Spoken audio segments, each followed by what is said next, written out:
Well, my friends, now that we have all settled back into our bodies, it is time we resumed our duties in earnest. Let us speak of our plans. Ever since the Emperor's death, it's been one unsettling rumor after another. I've a mind to pay a visit to Garlemald to ascertain the truth of the matter. A prudent endeavor. 'Tis of the essence that we establish the full extent of the threat, not least if it should prove that Xenos doth indeed orchestrate events from the shadows. In light of which possibility, I shall accompany thee on thy mission. Be assured that thou shalt find me more a help than a hindrance. Thou requirest another to imbue thine ammunition, dost thou not?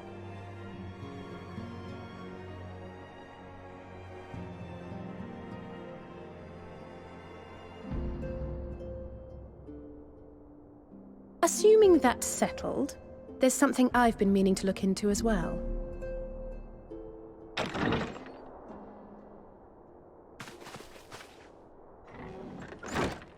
Welcome back, everyone! Lise!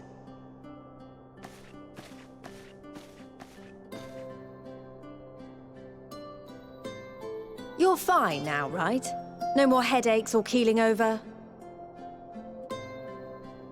That's right. We're fighting fit and raring to go.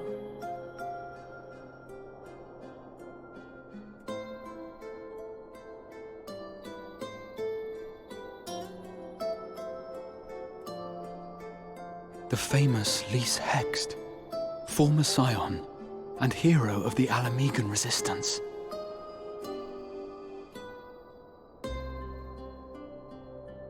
I don't believe we've met. Really? It's so easy to assume that all Archons are acquainted. But then I suppose your fields of expertise are rather different. Grahatir, at your service. I have read much and more about your exploits, Commander. It is a pleasure to finally make your acquaintance. Likewise. The others told me all about you. Do not be so sure. Words scarcely do justice to the vital role he played in our victory in the First.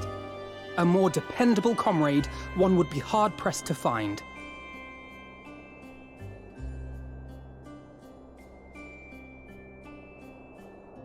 Oh, right. I did glance at the report. But I'd be lying if I said I understood half of it.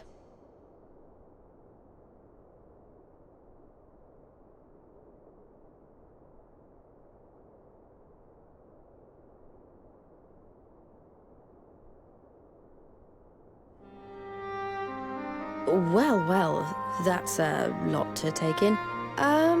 Just to be clear, this means we're not heading for another calamity, does it? Shorn of their unsundered master's leadership, what Ascians remain shall struggle to see their plans to fruition. And though I would ever advise caution, I believe we may rest easy for a time. I'll take that as a yes.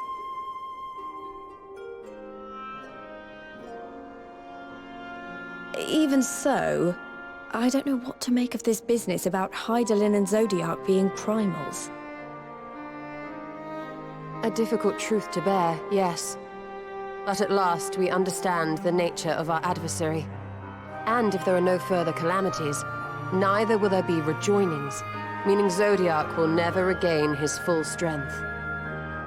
Even so, as the oldest and mightiest of primals, he remains a force to be feared.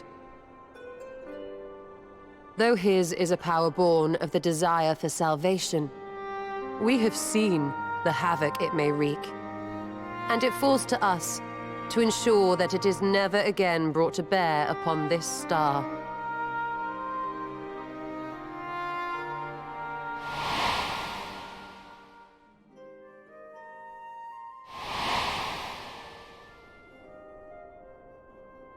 But tell us, Lise, to what do we owe the pleasure of your visit?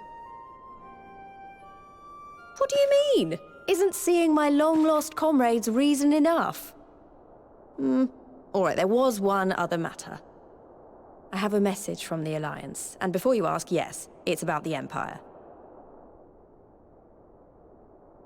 So, after Emperor Varys' assassination, it seems his cousin Nerva made a bid for the throne.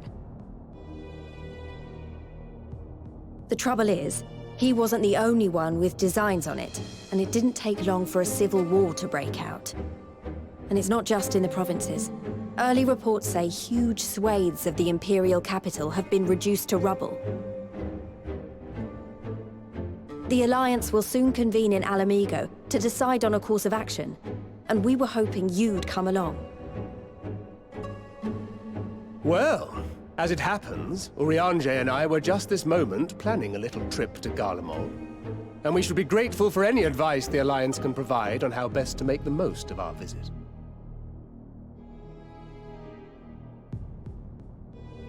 To Alamigo, then. Why don't you go on without me? There's something I need to look into. Oh, forgive me. You were just telling us. What is it, if I may ask? I want to find a way to cure the Tempered. Of course. You think it may be possible to adapt the treatment you used to help those corrupted by the Sin Eaters? I'm sorry, a cure for tempering? But that would change everything. Alisaie, consider yourself uninvited. Go and find us this cure. I'll do my best. I was hoping you might join me. Don't worry if not, though. I won't hold it against you if you'd rather attend a stuffy meeting.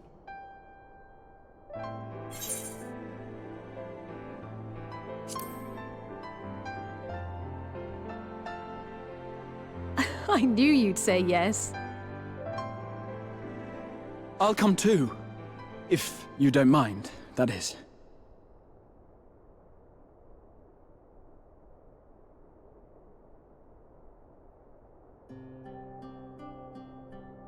Mind? I'm sure they would be glad of your company. Pray, enjoy your time together with your hero. No.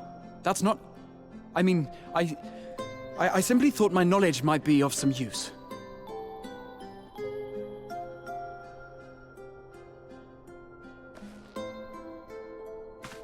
We shall be on our way then. Godspeed.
My friend! After the disappointment of not seeing you in Alamigo, what good fortune to chance upon you here of all places.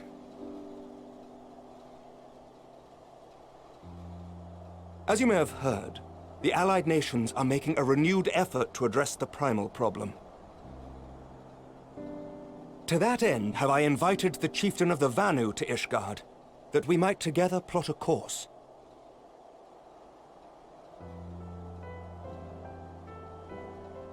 Since the war with the Empire appears to be nearing its conclusion, I would also like to call upon Estinian's lance. Alas, he is, as ever, a difficult man to find. I am informed he recently paid a visit to the Rising Stones. Should he happen to do so again, be sure to pass on my regards, won't you? But tell me, what business brings you to our fair city this day?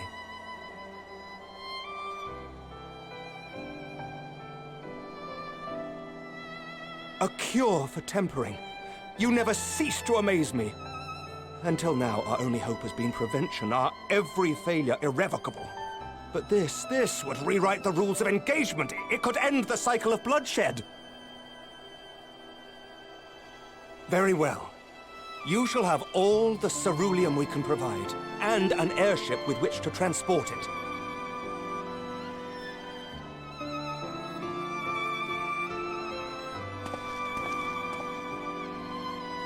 In this matter, you may count on Ishgard's full support.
Who would have thought ceruleum weighed so much?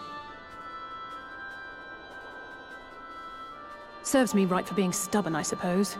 I should have just done what you did and accepted help.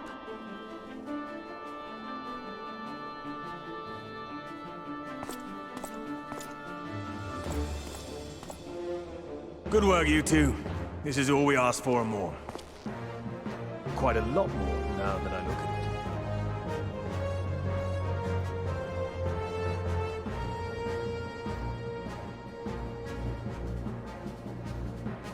Lord Emmerich, eh? And entirely by chance? Ha! Some people have all the luck. We have also succeeded in configuring the terminals, thanks in no small part to our able assistant.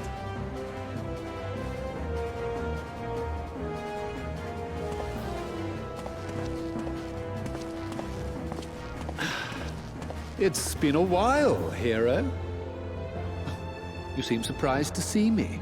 Lest you misunderstand, I've no interest in such things as cures for tempering. But if you mean to achieve that which eluded even the storied Allagans, it seemed plain that you would require my expertise. And so it proved. Is that not right, Garland? For all the effort it took to track you down after your latest disappearing act, you could find the cure for death, and it wouldn't be worth the trouble.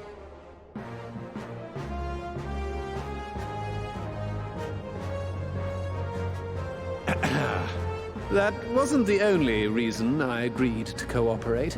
I'm reliably informed that Garland and I are destined to unravel the secrets of travel, not only across dimensions, but through time. Doubtless the lion's share of the credit lies with me. 9 paths to Garland's 1. And this research will be a stepping stone to that illustrious achievement. Very well then. I'll do 1/10 of the work. Just the part that's beyond you. Whatever you say, Garland. Right.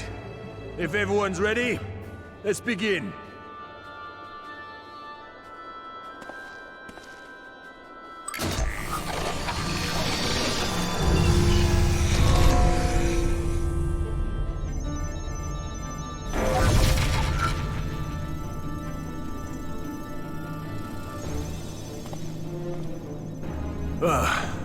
All appears to be in order. Now, we just have to wait for it to find us our magic. Why not take this opportunity to put your feet up? This may take a while.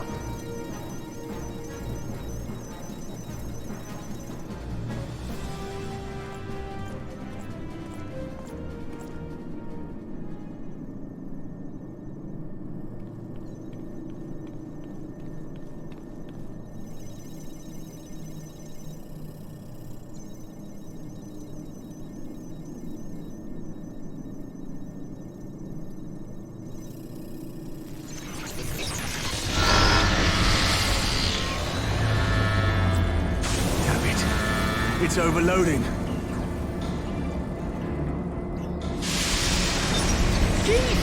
She won't last much longer! We'll have to shut it down. Wait! We're close! So very close! Oh!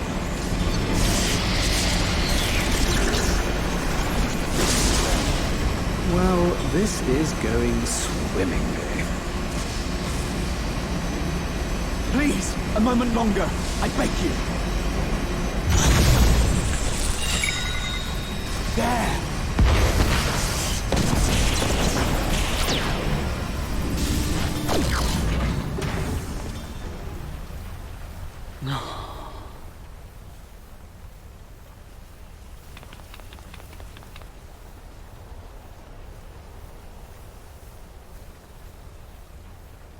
I was able to memorize the magic before it faded. It still needs to be put to the proof, but I believe we have our cure.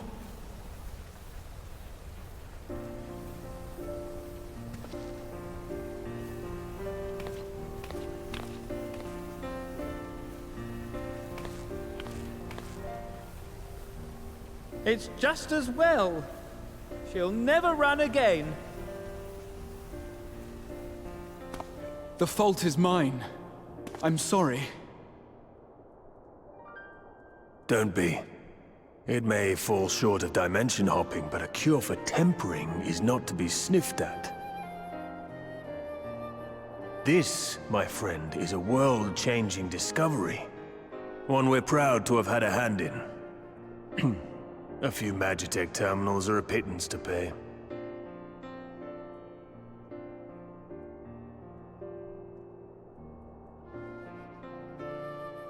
Thank you.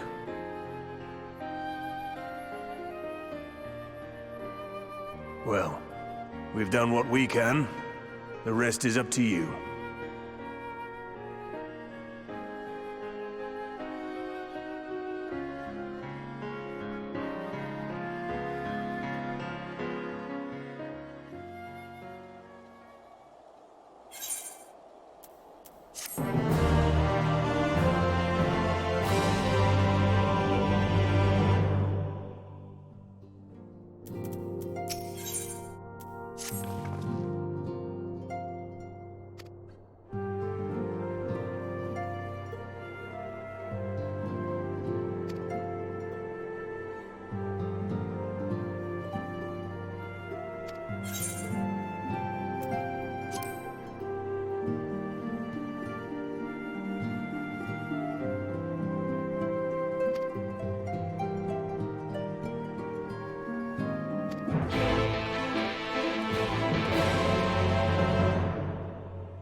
Apologies for the wait.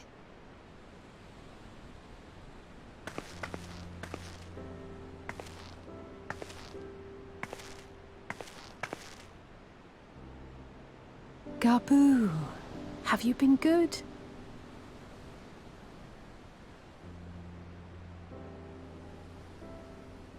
Still no change, I'm afraid. He just stands there in silence until we move him. It's all right now. We're going to help you get better.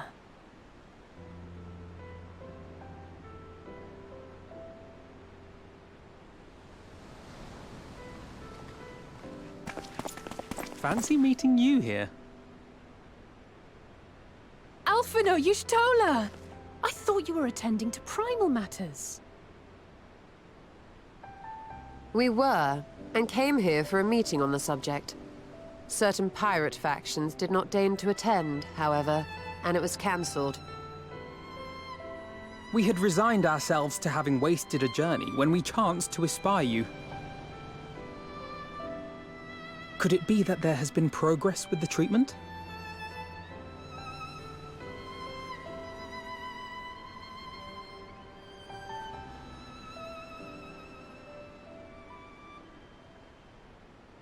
Using Magitech terminals to formulate the solution. I would never have contemplated such an approach. So this new magic, adapted from memory transference, would be used to purge the subject of their fanatical faith, while Angelo would be responsible for reanimating the ether of their soul.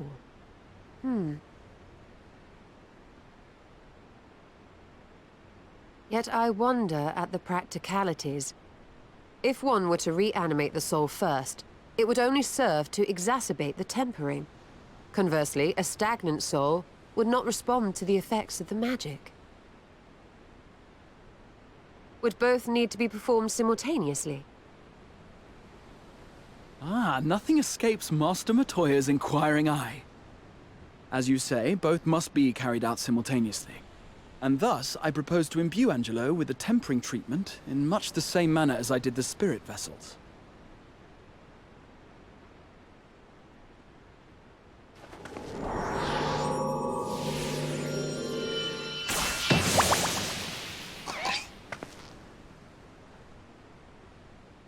By doing so, we also spare Graha the trouble of casting spell after spell. It's really rather efficient. Be that as it may, certain difficulties are unavoidable. The imbuing process will still require no small amount of ether. And, as I can no longer draw upon the Crystal Tower's stores of energy, I will be compelled to rely on those of others. Well, I, for one, would be glad to assist. As would I. Since the resumption of our duties, it has been naught but stuffy meetings, and I have ample ether to spare. Excellent. With your permission, then, let us begin.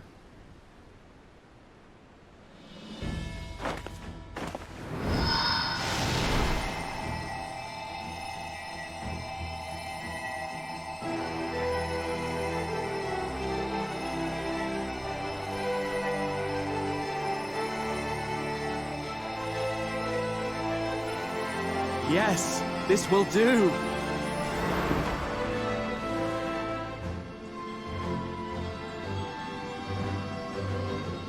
And now, it's my turn.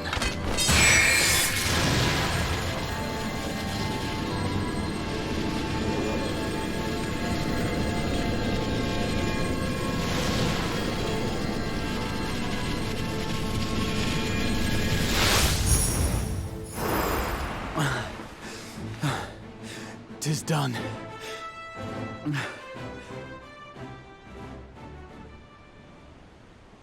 No small amount indeed. Oh. Well, we seek to go where even the Allegans did not. It was never like to be easy. The rest is up to you, Alisaie. The treatment itself will take time and focus. so we will need a quiet room. I'm sure our hosts can spare one.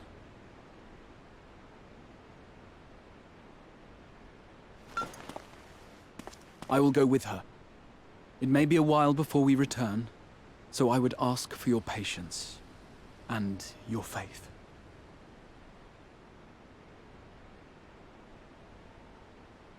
We'll bring Gabu back.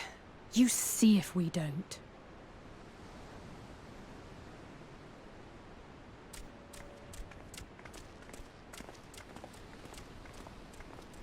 Twould seem our part is played. Let us find a place to recuperate while we wait for news.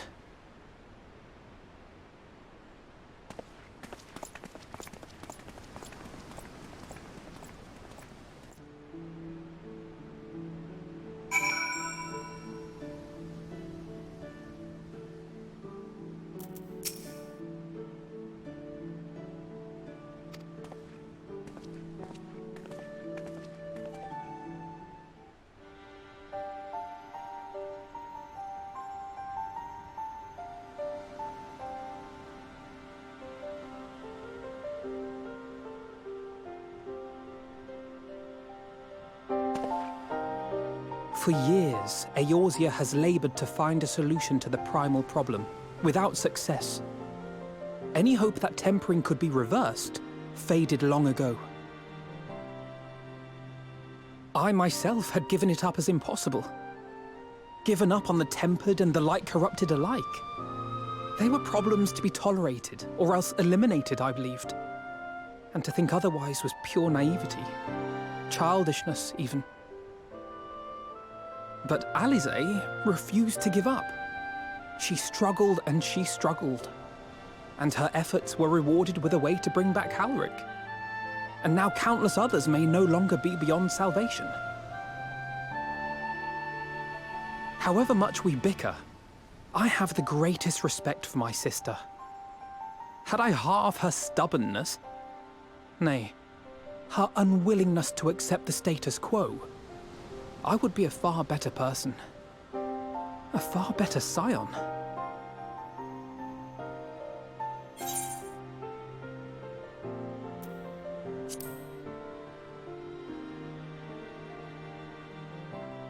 I should, I know. Yet, despite my good intent, I have the feeling that I would only succeed in incurring her ire.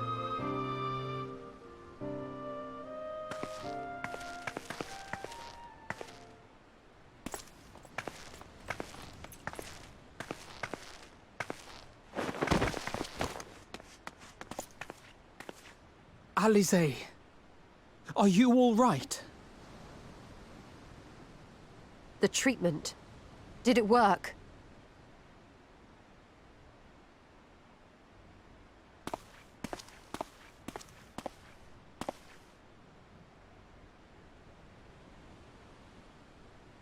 Oh, I'm so glad to see you all. Delighted, happy, glad. Gabu!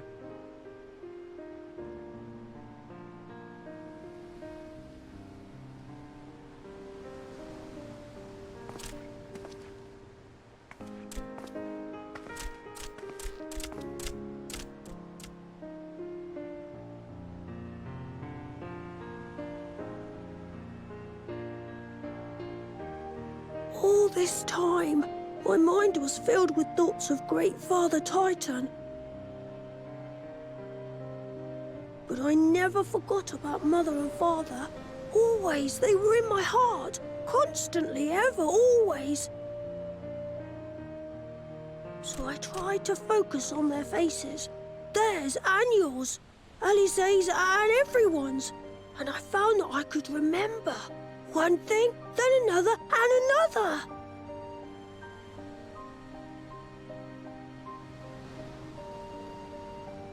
Your hopes reached Gabu. They helped him to hold on.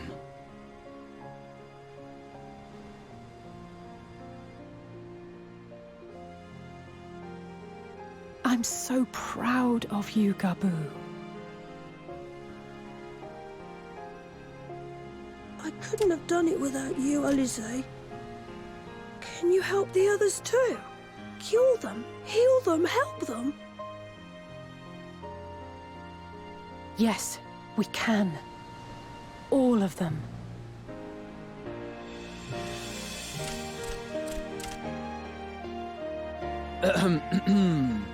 Without wishing to dampen the mood, I feel compelled to add certain caveats regarding the viability of the treatment for general use. As you know, reversing the effects of tempering demands a profuse amount of ether. And while Alisaie was able to heal Gabu alone, I fear the same will not be true for those who exhibit more advanced symptoms. Moreover, the treatment's effects are limited to the soul. It offers no succor to those whose very flesh has been altered through prolonged exposure to a primal's influence.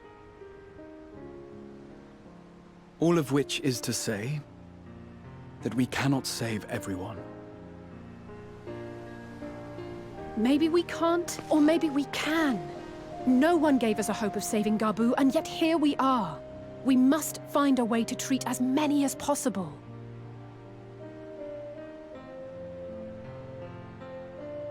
Then, the next logical step would be to produce a veritable army of Porkses, would it not?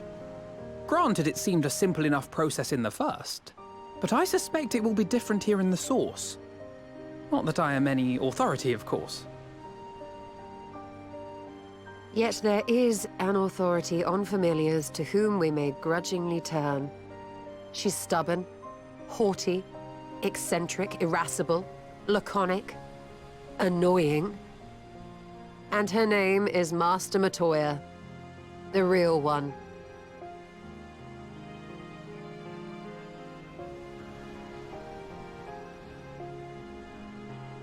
I have to go now, Gabu.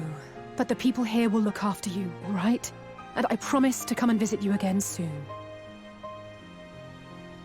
All right. Thank you, Alisaie. Thank you.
Nary a word from you all this time, then you bring every man and his pirogo with you. Did no one teach you any manners, girl? They were too busy teaching me etherology, Master. Jesting aside, I wanted to be the one to express our gratitude. I am told you spared no effort to sustain our bodies while we were away. And for that, we owe you our lives. Thank you. You were gone so long, I was starting to think you'd set your heart on staying. It wasn't easy to leave, as it happens. Seldom does one have the opportunity to study other worlds, and I would not have minded extending my stay by a handful of years. Ever the scholar. Y'shtola dedicated herself to studying ancient civilizations of the First, befriending a tribe known as the Knights Blessed in the process. There she took on the name of Matoya and won the respect of all the children of the forest.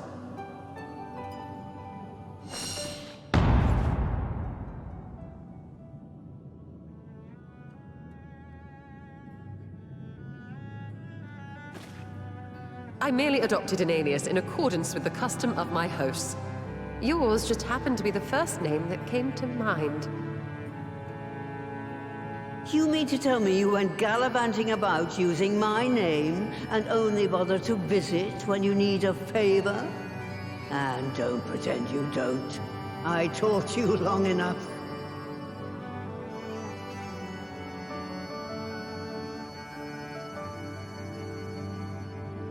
Indeed. And devoted pupil that I am, I could not fail to recall my master's sage advice.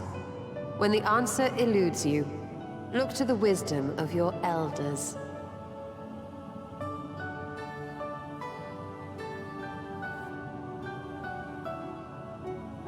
You there. Were you going to introduce yourself?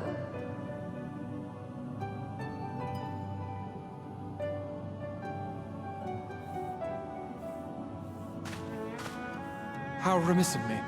Grahatir is my name, and I am proud to call myself a Scion. I too wish to offer my gratitude for your invaluable aid in sustaining the Archon's bodies, as well as my apologies. It was my inexpert summoning spell which endangered their lives in the first place.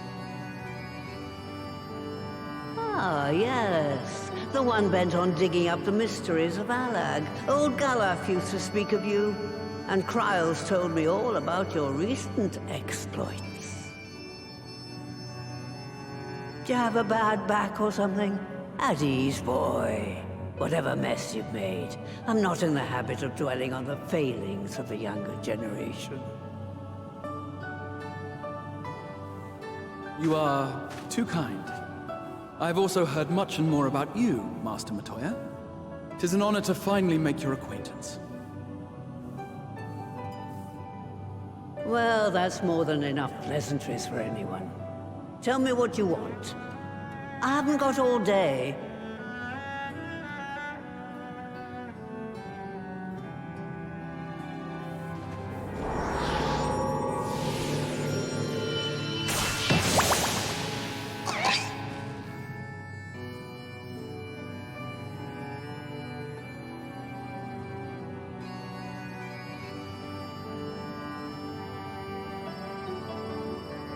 So that's the way of it. It should be a simple enough matter to make the familiar. The magic, on the other hand. Ah, that you may leave to me. Being the only one possessed of royal blood, I alone can imbue the subject with the necessary magic. So I just need to create proxies with the power to stir the soul. Just, I say. Though we're talking about a veritable herd of the little buggers, we'd collapse before we reached double figures.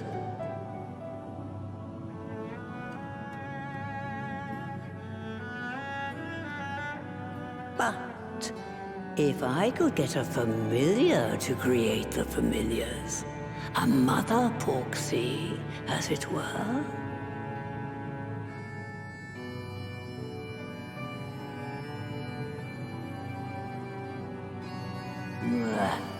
Seems I haven't seen the last of that moldy old hole after all.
Right. To begin with, I need you to gather a few ingredients. Listen well to what the Porogos say, or you'll wish you had.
You underestimate me!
Right then.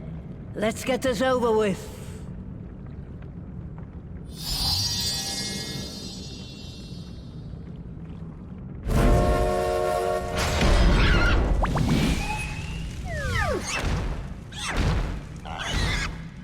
Newborns are wont to be difficult. Sure, who's in charge?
There we are.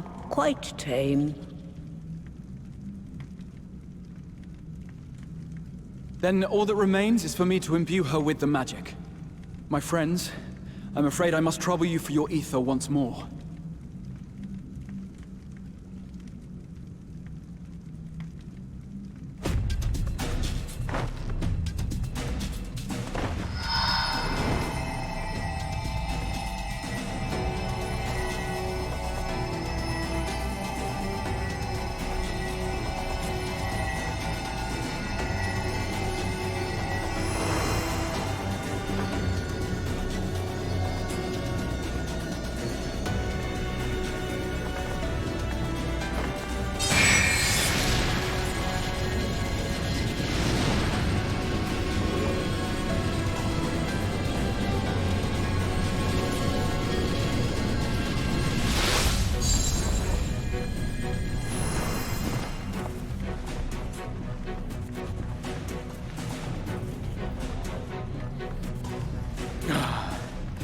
That should suffice.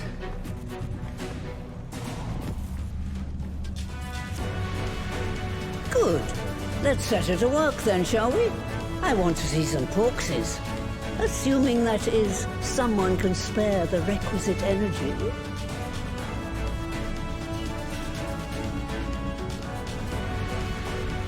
A mere drop in the ocean for the great sorceress Matoya, I dare say.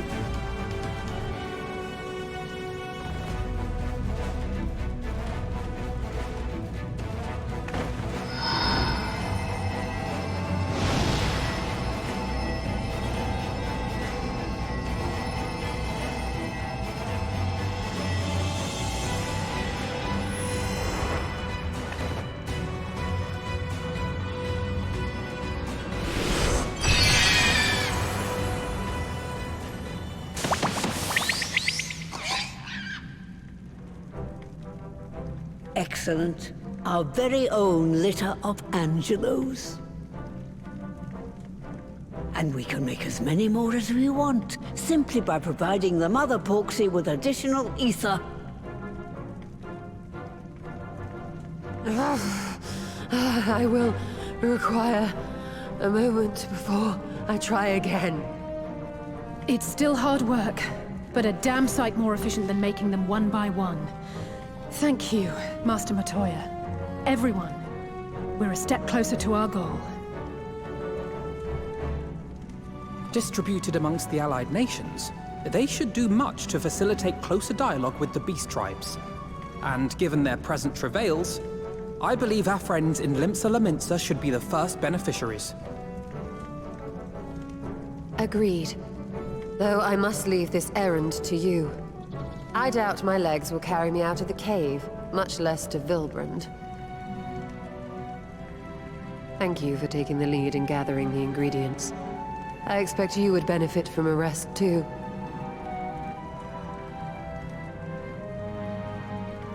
In addition to the porksies, I trust you've gained an inkling of how much effort goes into the creation of familiars. Or mayhap you attribute your struggles to old age. If I said yes, would it persuade you to treat me like an adult? Not with that pertness, it wouldn't. Anyway, assuming you have no other favors to ask, I shall be leaving.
Goose come crawling! Traitor! You can shove your piece!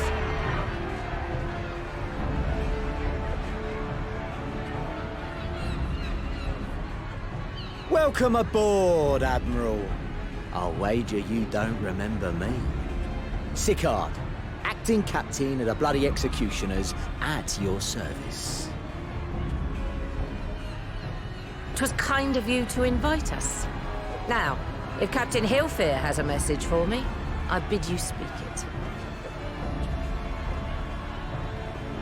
We have just the one demand.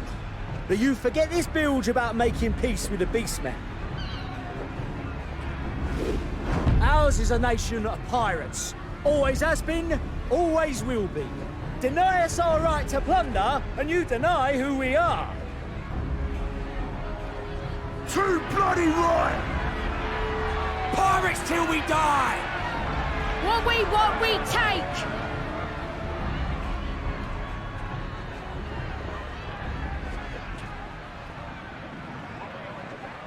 Piracy has no place in our future. What'd she say?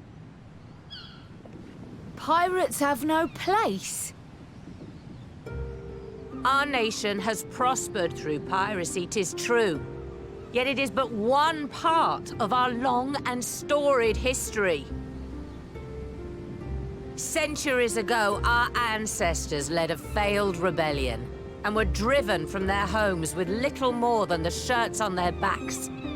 In fear of their lives, they sailed south until they came to these shores. Finding the land occupied by kobolds, however, they were forced to turn to piracy in order to survive. And survive they did. But not so long ago, when the Empire threatened to crush everything we'd built, we set aside piracy and joined hands with our neighbors. This too was in order to survive. And survive we did. Time after time we fought the Empire, and time after time we won. And through trade with our newfound allies, we prospered more than we ever did through pillaging and plundering. The Empire teeters on the brink of collapse. Ere long, provinces like Wyrlit and Bosnia and many others will regain their freedom. When they do, our matchless fleet will lead the world in a new golden age of commerce. The tides favor us, and the ocean beckons with her vast bounty.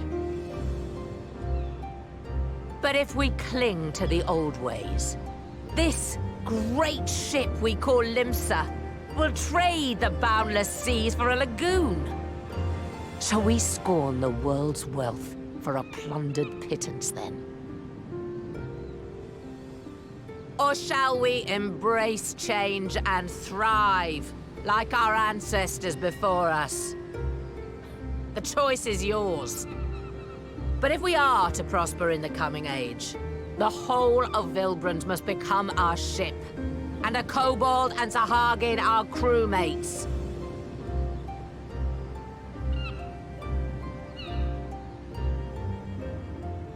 Rousing words. Might even be some truth in them. But pirating's all we've ever known. And we ain't about to give it up just 'cause you say so.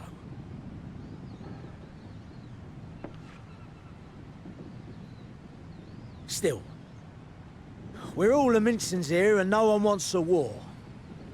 So where does that leave us? Long before you became Admiral, I heard you was captain of the League of Lost Bastards. That true?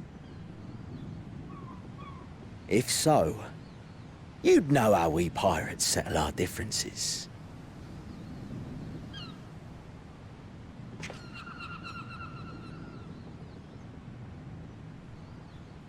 A duel.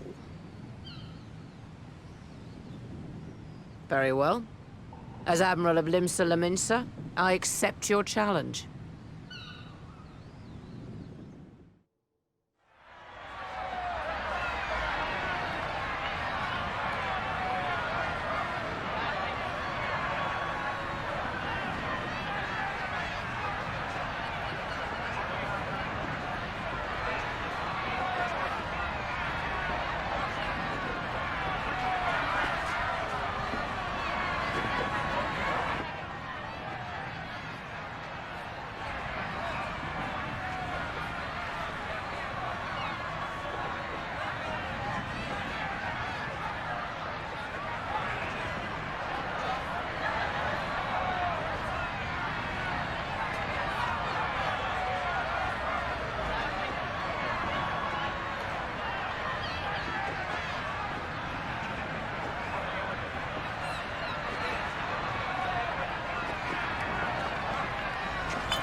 This ain't over! Not till one of us is dead! Finish the job! Or I will!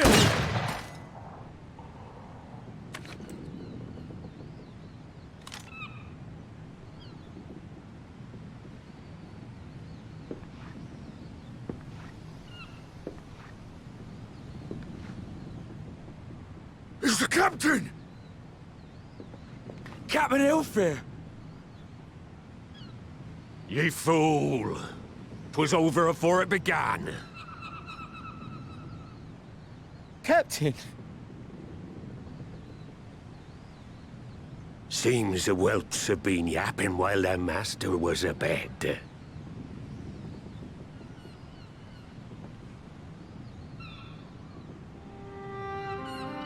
Listen well, all of ye. Since the signing of the Galadian Accord, we all of us have been part of the same crew. The crew of the good ship Limsa Laminsa. At the helm of that ship is the Admiral. And 'tis she who decides where we sail. Was I not clear on that point? Or did you forget whose deck you stand on? Nay? Then what in the seven hells are you playing at? It's all we know, Captain. If we ain't pirates, what are we? You're bloody idiots is what ye are. Idiots with your own lives ahead of ye. Ye can do anything ye want. Be anything ye want. We're pirates, aye. And we pirates love our loot. But that ain't our first love. Our first love is the sea. The sea! And what she brings us. Freedom! So hold fast to that.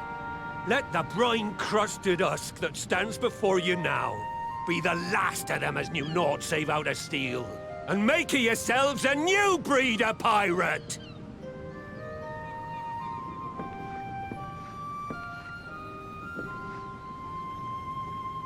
Lad, I made ye me right hand because I saw something in ye. And I still do. You have the makings of a captain. All you lack's the belief.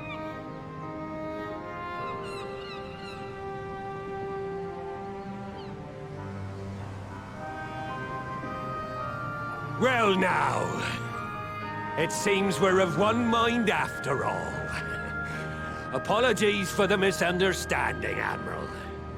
We're with ye, wherever ye be headed. You have my thanks, Hilfir.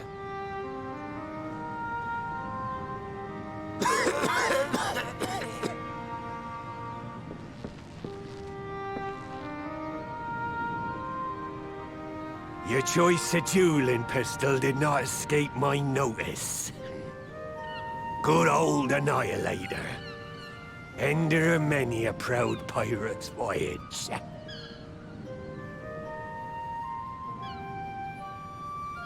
Mistbeard's vanished into legend, and it won't be long before I take my rest in the depths. Yet be that as it may, the old ways can only truly die when we've dealt the Empire the telling blow. There'll be stormy seas ahead, no doubt.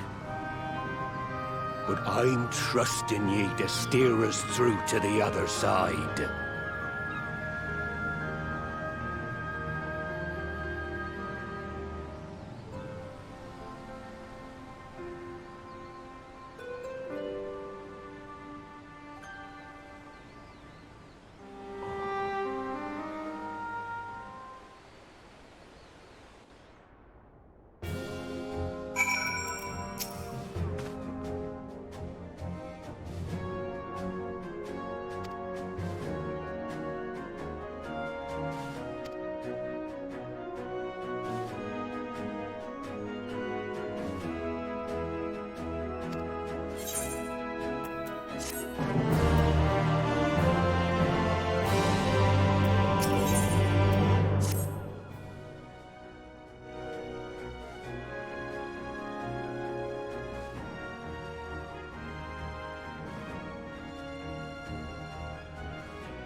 Greetings, Patriarch. I am Merlwib Blufisvin, Admiral of Limsa Leminsa. I come before you to offer my sincerest apologies for the many wrongs committed by my people against you and yours.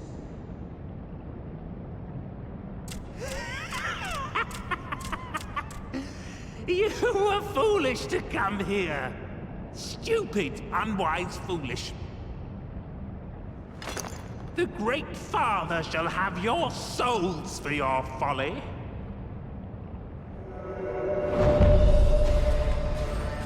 Aye, just as we thought.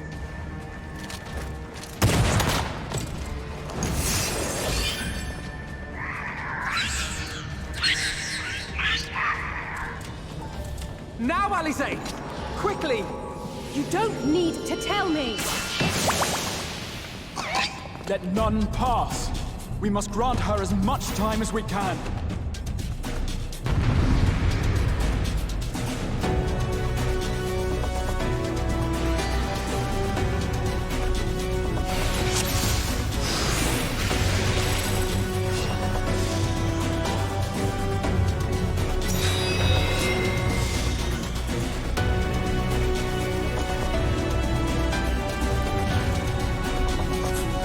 We must protect Alisaie!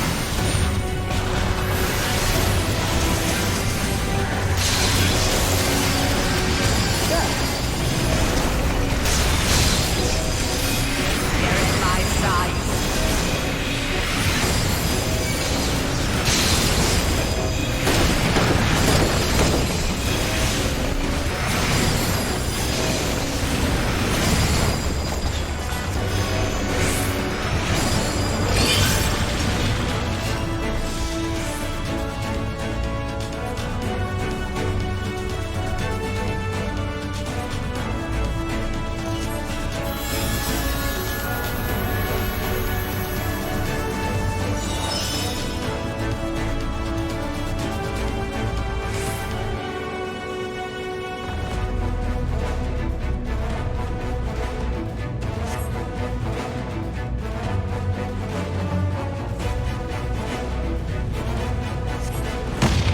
Just what we need.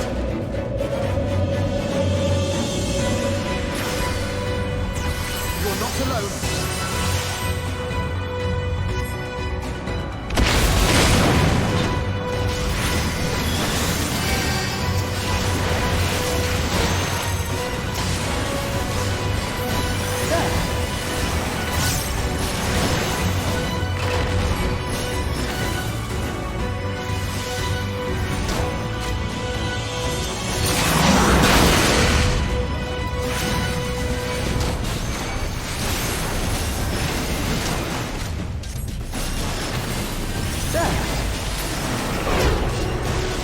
You're in my sights.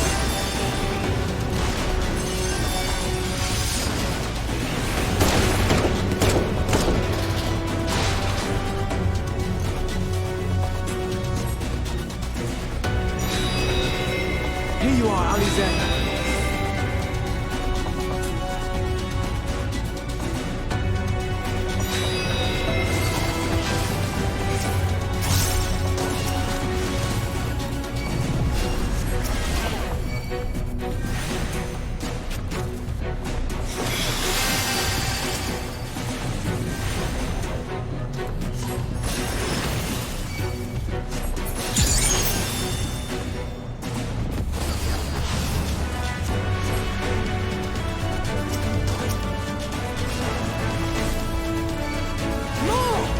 I need more ether!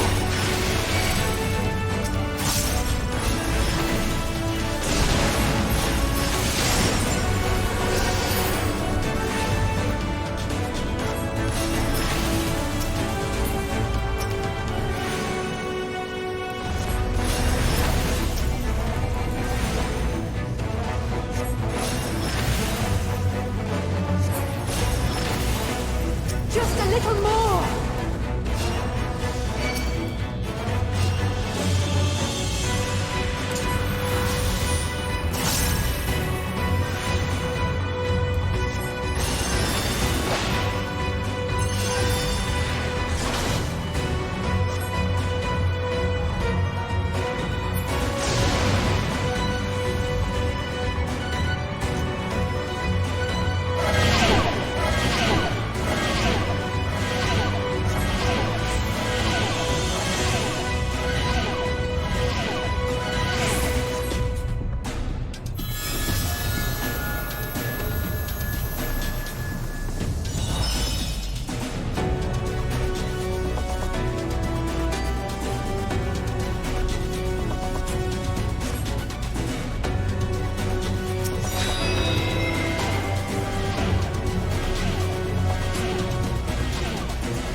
will do. Here I go.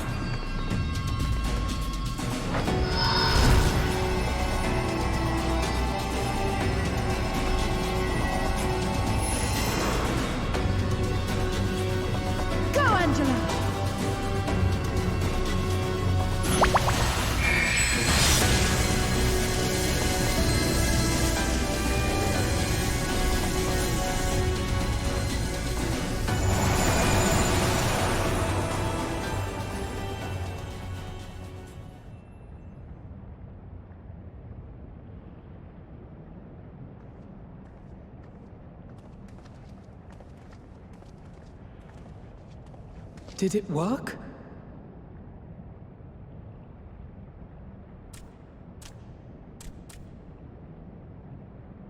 What?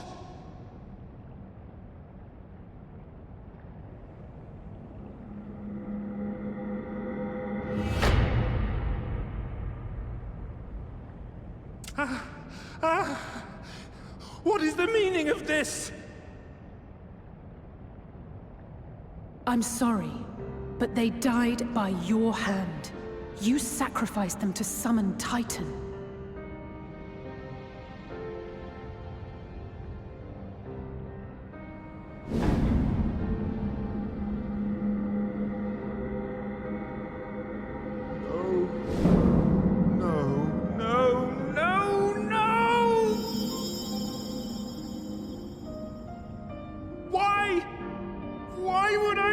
Such a thing!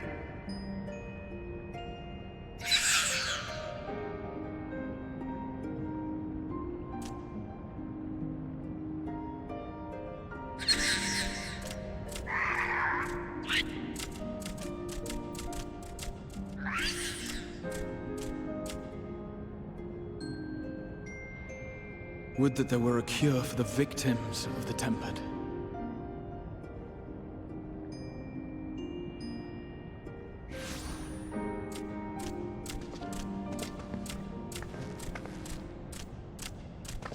Gaboo! What are you doing here?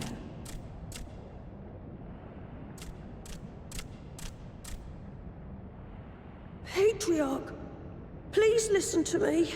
Hear, heed, listen.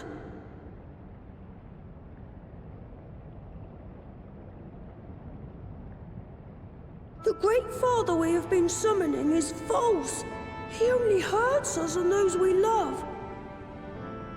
For a long time, his voice filled my mind. It told me to do terrible things. Awful, unspeakable, terrible things. But I didn't give in to it. And you mustn't either. There's been too much pain already. So please, end the suffering.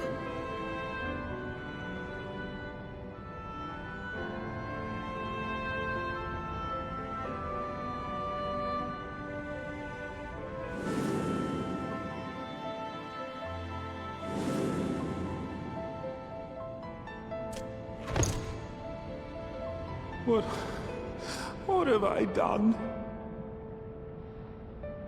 We share this child's desire, Patriarch. An end to summoning, for it spells naught but misery for both our peoples.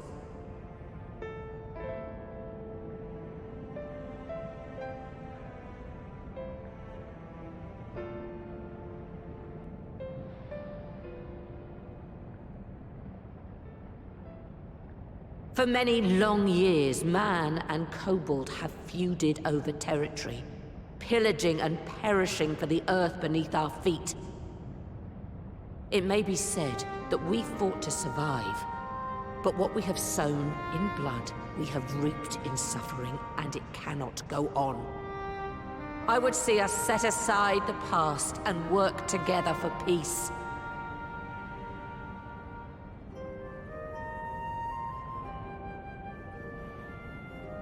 It was wrong of me to hurt my own in the name of the Great Father. Sinful, evil, wrong. But that doesn't mean there can be peace between us.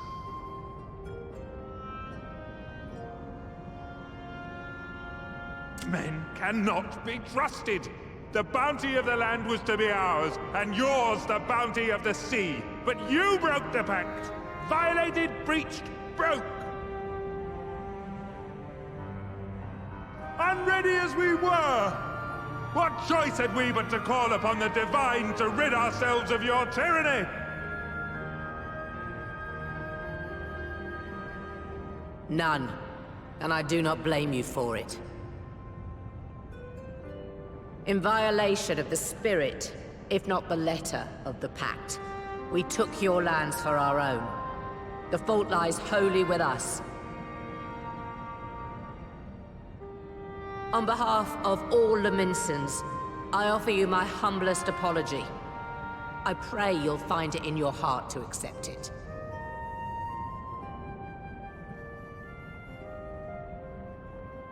Yet I know an apology alone will not serve to make things right. So, we will revise the pact to leave no room for doubt.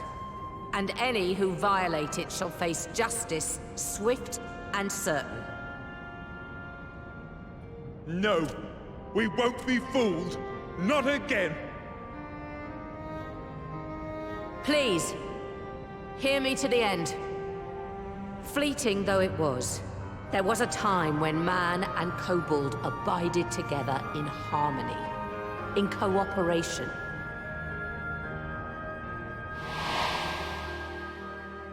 In those days, your people shared the secrets of smelting. Knowledge which allowed Limsa Lominsa to thrive. Much of what we have, we owe to the kobolds.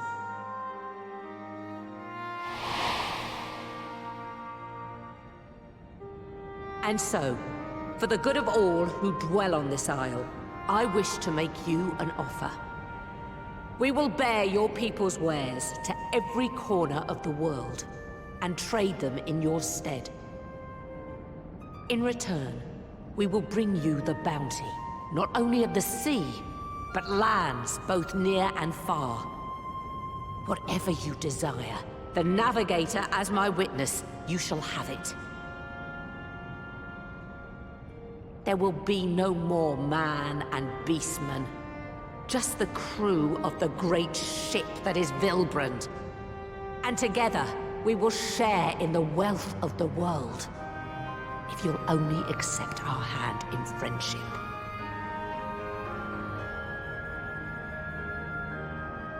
We want to believe you. We truly do.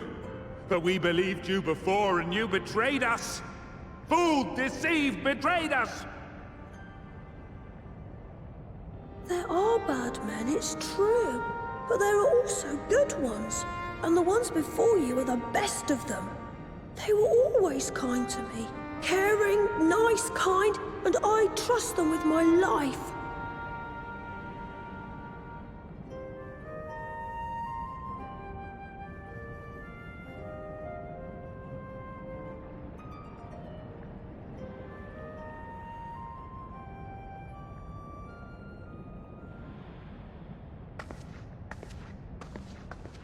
Before I became Admiral, I was a pirate. I stole, I fought, I stained the sea red with blood. Such is my past, and I dare not forget it, however much I might want to.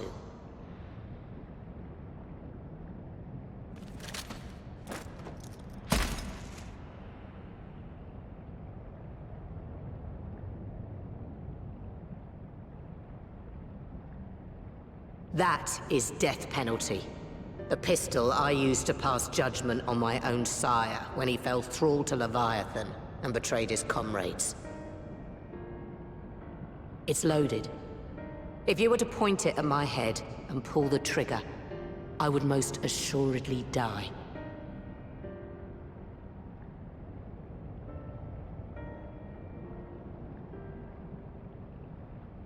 Though it isn't much, my life is the single most valuable thing I possess. If it will suffice to atone for past wrongs, take it.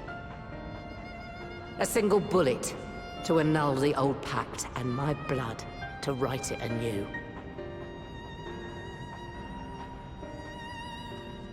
What comes after, I entrust to this man, my second in command. I know that he will do his utmost for the happiness of all who call Vylbrand home.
I do not trust you. Not yet. But Gabu does. And I will trust him.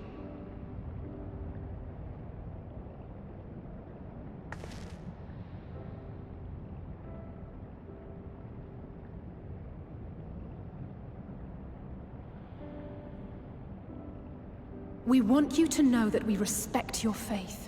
There's nothing wrong with giving thanks to the land which sustains you. But summoning is different. Should you hear of anyone who would attempt it, we ask that you appeal to their better judgment, or failing that, seek our aid. We're always ready to help.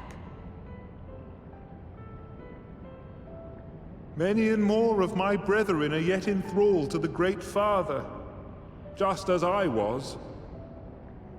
If you could free them too, I would be grateful. Appreciative, thankful, grateful.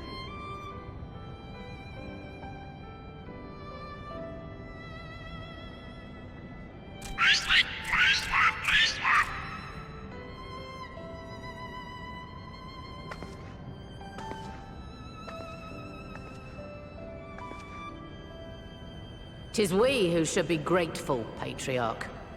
I thank you for affording us this chance.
Right.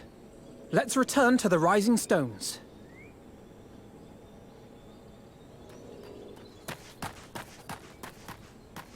Admiral, something strange is afoot at the floating city. Breathe, man. What is it? I think it's best you see for yourself. Please, come with me.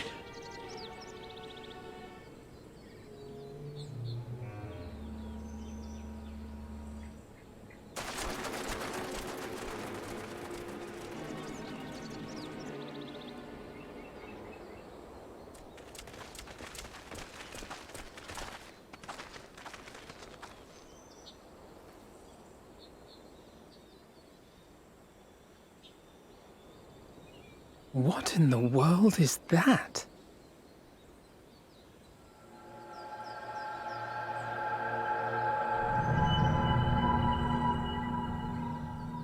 A tower?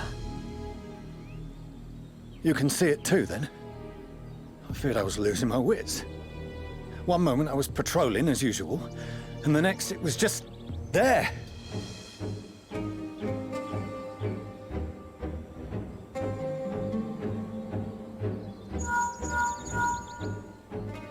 Yes?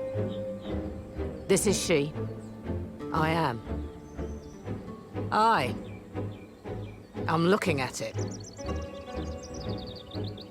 What? Understood. Send the Elder Seedseer my regards.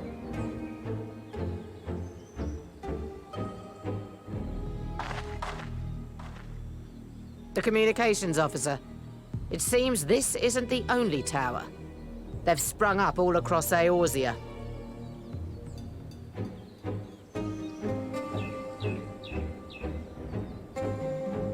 Nothing more is known, only that they appear to be of Garlean construction. Our allies on the Alamegan front are on highest alert. Forgive my directness, but would you join them? They may well need the help. Of course, Admiral. We shall make all haste. My thanks. I will return to Limsa to weigh our response. Look for Commander Hext when you arrive in Alamigo, and may the Navigator speed you on your way.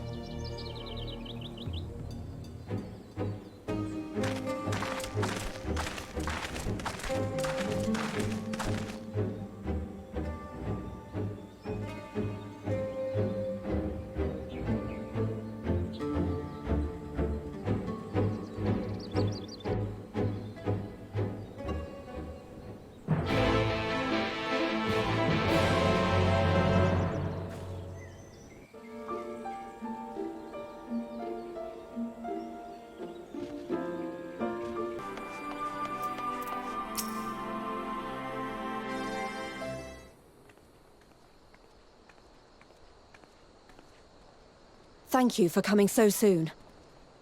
I'll send for Commander Aldin at once, and we can decide what to do about these infernal towers. Roger preserves!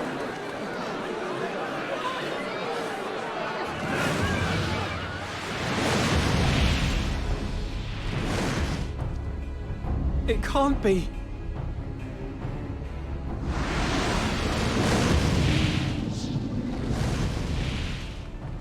The palace! After them!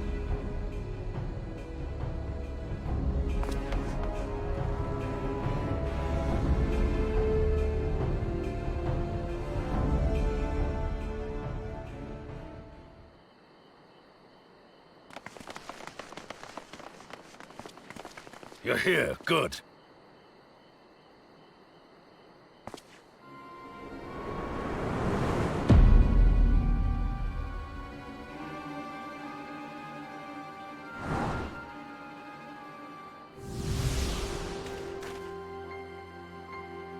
Well, well, well! To be received by such an illustrious cast! Why, even the hero of the piece is here! I feel quite starstruck. Is that Alisaie? His body, more like. You don't fool us. Oh! You saw straight through it! Anyone would think you dealt with Ascians before. Permit me to introduce myself. I am Fandango, and may I say what a pleasure it is to finally make your acquaintance.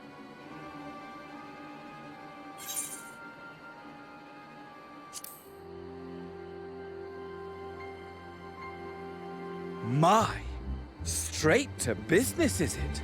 Suit yourself. It is my intention to recreate the final days, to which end I have distributed a collection of rather ingenious devices, or towers, which will, in time, give rise to the grandest of spectacles. The final days?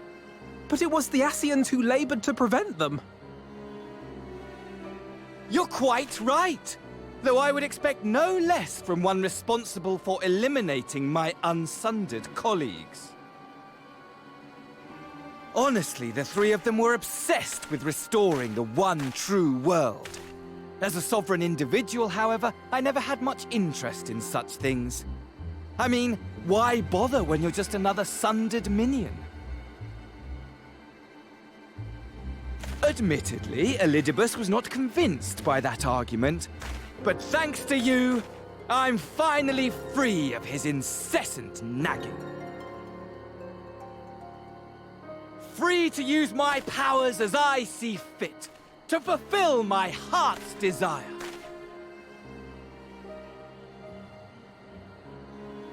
And my heart's desire is to lay this half-broken world to waste, leaving nary a fleck of dust behind! What? Why would you want such a thing? Because I want wretched creatures who ask such meaningless questions to die! You! And you! And you! I want you all to die! And I want to die too! Oh, yes! I want to die and take everyone with me in a paroxysm of pain and suffering! I'm different, you see, from the ancients who clung to dear life, and from you. So don't bother trying to reason with me. You will find I have no reason, or creed, or any such tripe. I just want to destroy the world. But please do resist with all your might. It will add to my enjoyment. Now then, ladies and gentlemen, keep your eyes peeled, for the curtains have risen on the spectacle to end all spectacles.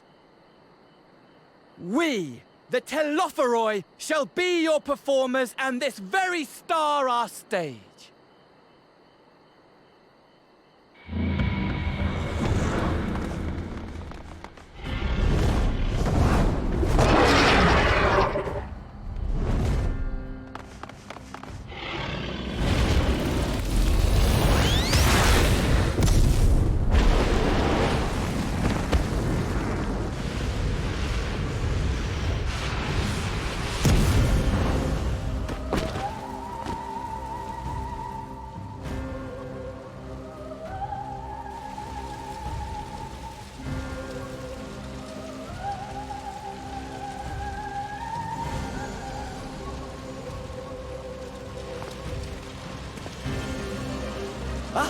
But I nearly forgot. I have a message for you.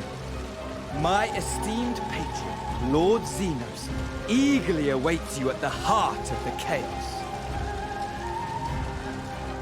While I wish only to destroy the world, he exists solely to relive a certain, transcendent moment with you. And it is for that reason he would reduce all to ash. Pray see to it his dreams do not go unfulfilled. For if you should disappoint him, my trusty companion here, whom I've dubbed Lunar Bahamut, will burn your cities and everyone in them.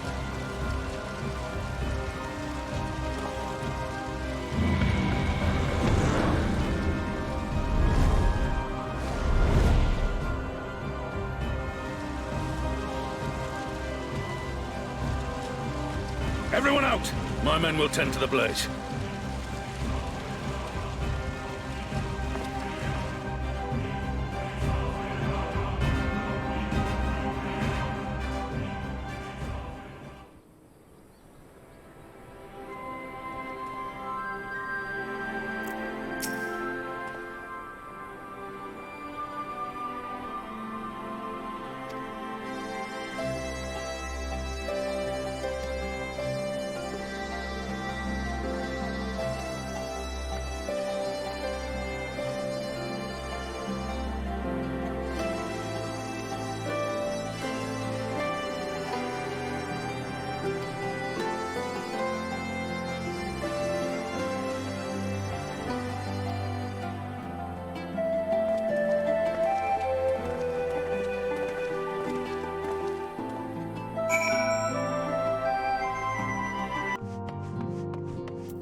Scouts should have been back by now. I'm gonna go and find them.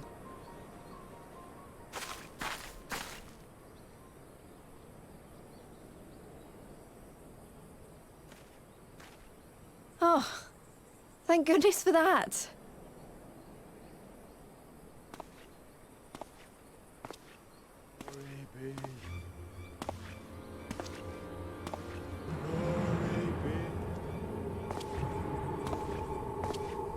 Glory be.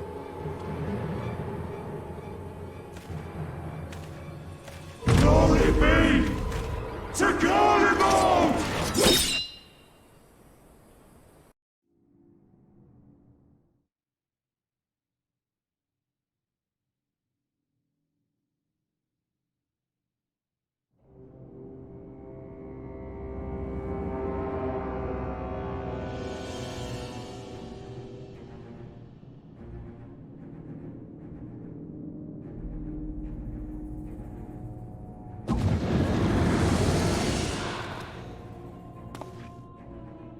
The piles have been driven as planned, and the first of the beasts has roared to life. Moreover, I am pleased to report that preparations are well underway for the rest. Ere long, chaos shall reign over all the land, as befits the final days. Call it what you will, so long as my friend returns to me, fangs bared and claws sharpened. I care not. Of course, my lord. By strange coincidence, your dear friend chanced to be present when I made my declaration. I took the liberty of informing him that you await his coming, though I confess, I may have singed him a little in the process.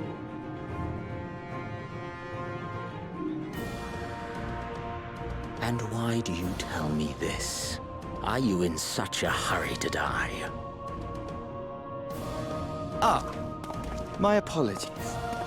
I must guard my tongue lest it be the end of me. Though, there is something to be said for such a glorious death. Better to fall to one who has it all than falter before an inferior. Huh. I shall keep it in mind as a contingency.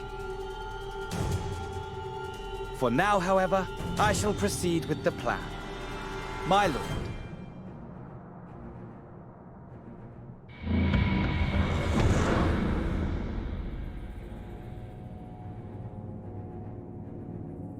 I must find myself a new weapon. One worthy of our long-awaited reunion.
Ere we begin, I would like to offer my gratitude to Masters Thancred and Urianger.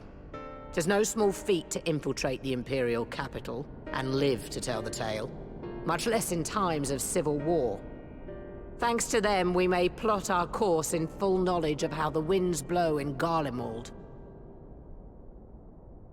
Full glad are we to have been of service.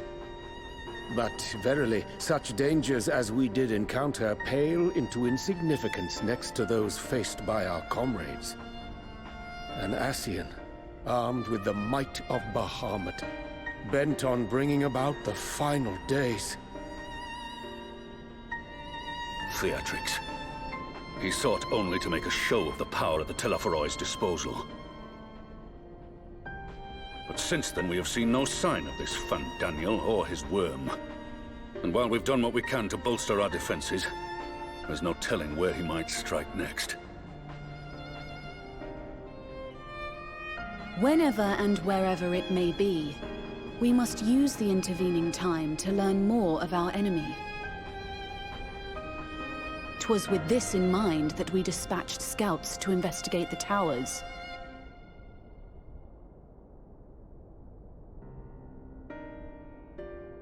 Our advance party took longer than expected to return. And when they did, they tried to kill us. Luckily, I'd seen that sort of thing before, and we were able to restrain them before they did any harm. Then it was just a matter of letting the Porksies do their work. Are you saying they were tempered? Once they'd come back to their senses, they told us everything they could. It seems that just as they were getting close to the tower, they heard an ear-splitting roar, and that was the last thing they remembered. But what worries me most is what they were saying right before they attacked. Glory be to Garlemald.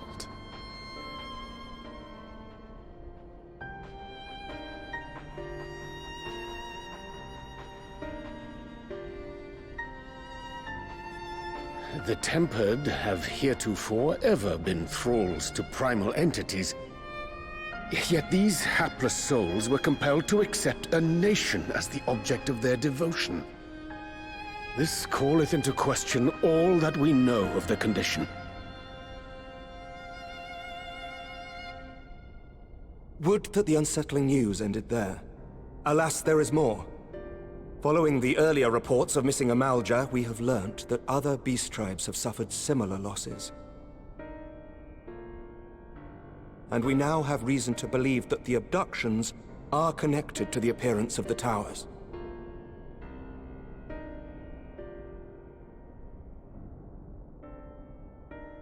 Our scouts sighted black-garbed figures leading shackled Ixal in the direction of the tower in Dravania. The Temple Knights were able to intercept them before they could reach their destination, liberating the Ixal and apprehending their captors, each of whom was found to be equipped with Garlean arms and armor. So the Empire is the common thread. With the support of Xenos, it seems likely that Fandaniel has rallied a faction of the splintered Garlean army to the banner of the Telophoroi. Lord Hien reached the same conclusion when I shared our findings with Doma. The plan had been to march on Garlemald from the east and west in order to force a peace treaty. But the situation has changed. Dealing with the threat of the towers must come first.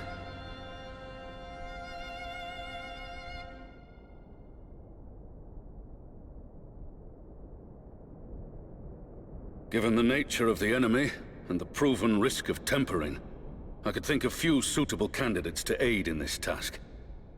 But I am confident in my choice.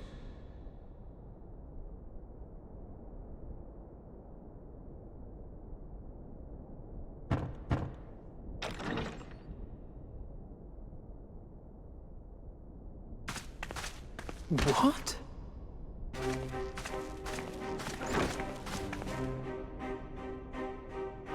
Resistant to primal influence as they are, they can investigate the towers without fear of being turned.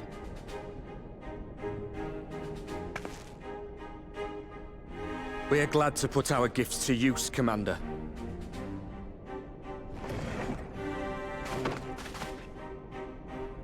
Gifted or not, going behind enemy lines remains a perilous undertaking. But we must know more if we're to strike back at our foe. I'm counting on you. If it would give us the upper hand, I'd do it 100 times over. We won't let you down. That concludes the briefing. You two, make ready and join your escort.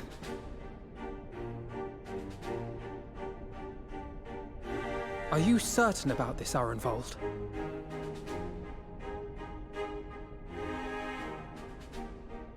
I am. Come on, let's talk outside.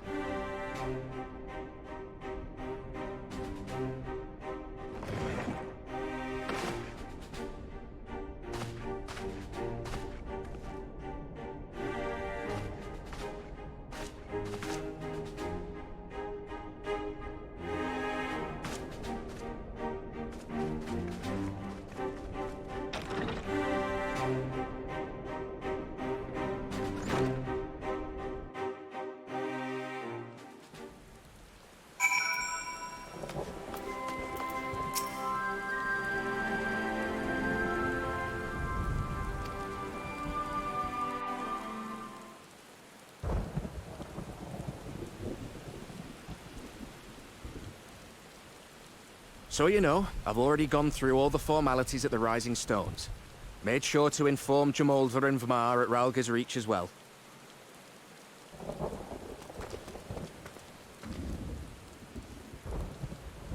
Arenvold, I admire your enthusiasm, but this is far more dangerous than anything you have done before.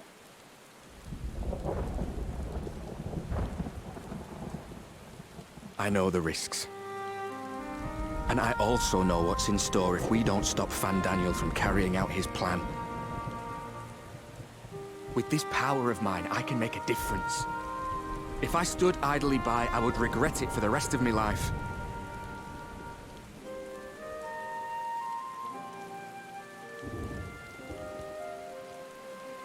And you, Fudola? Is this what you want? What are you asking me for? It's not like I have any say in the matter. Don't pretend. We both know Commander Eldin gave you a chance to refuse. And you didn't.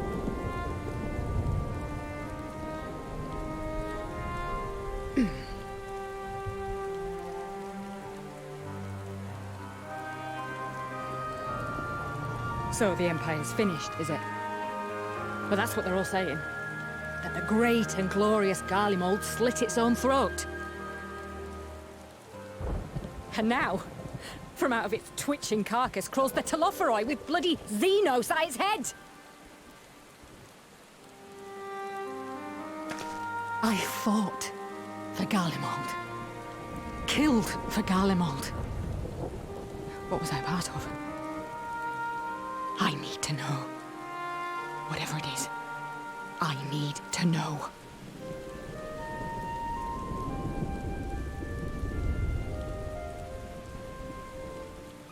Very well. If your hearts are set on this, I shall not stand in your way.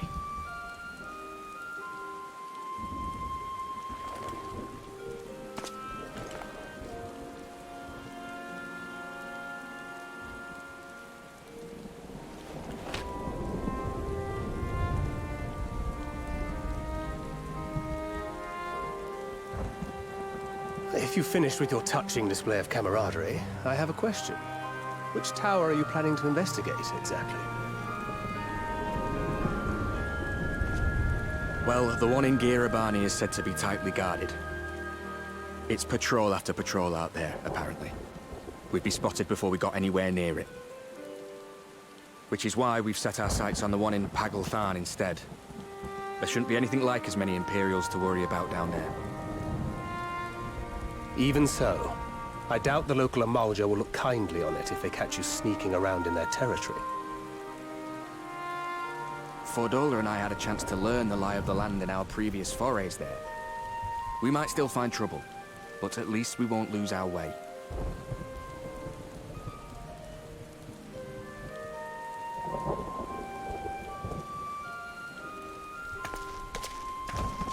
Well, we'd best not keep them waiting any longer. Mayhap when all of this is over, we could take another trip to Loxeld. I would have you know I've become a rather capable swimmer since our last visit. Ha! I'll believe that when I see it. Though, to be fair, getting into deep water does seem to be a Scion's lot in life. Take care, eh?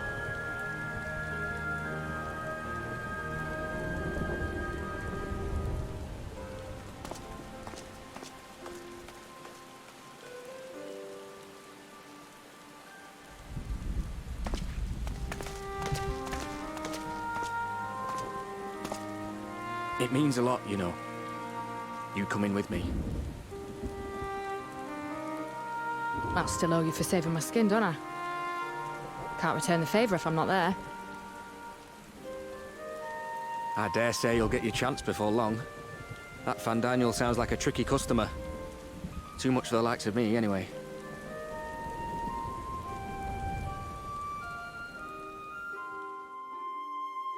But we both know I'd just be another soldier if it weren't for my gift. And I need to be a damn sight more than that given what's coming. I realise I can't hold a candle to a hero like the Warrior of Light, or Alphino, for that matter. He might look like he's 12, but he's seen more action than most people see in a lifetime. No, the fact is I'm nothing like them, and maybe I never will be. But I'll be damned if I don't try.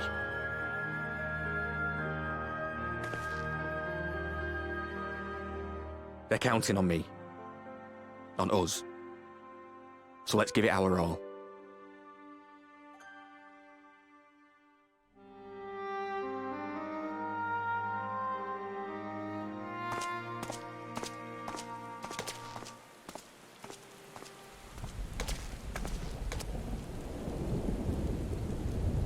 He does not want for conviction, that much is certain. So let us have faith in him. Him and Fordola both. While they see to the towers, I would attend to another task. Chasing down this lunar Bahamut.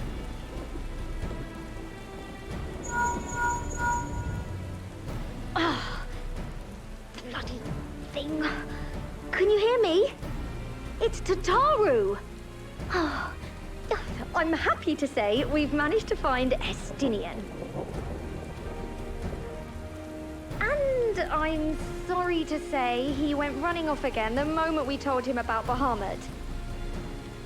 But he did mutter something about heading to Ishgard, so if you're quick, you might still be able to catch him.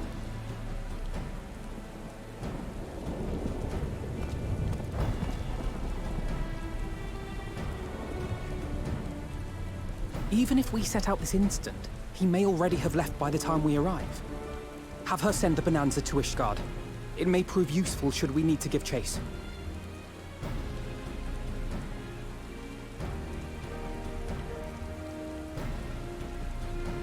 Gladly. I'll see to it as soon as Kryl and I get back to the Rising Stones. Good luck.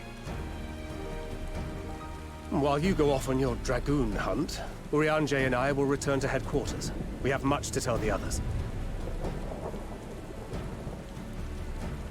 I wish you every success in your search for our elusive friend.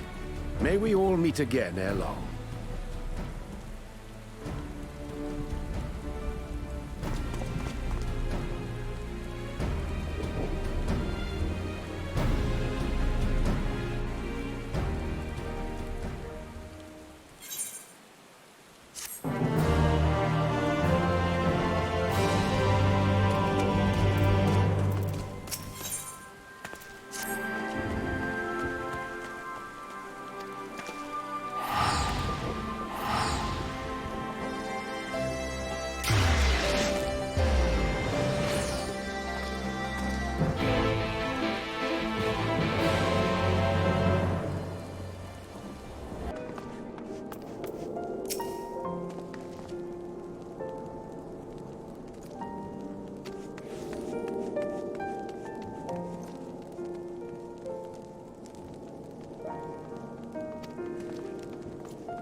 No sign of him. Not that I've ever met him before, but the way Alphino goes on about him, I'm fairly sure I could pick him out in a crowd.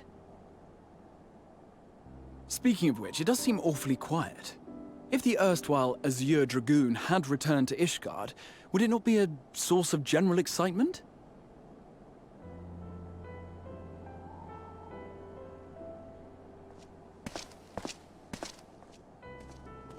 First the Scions Coinkeeper, and now you. I'm beginning to think these meetings are more than mere coincidence.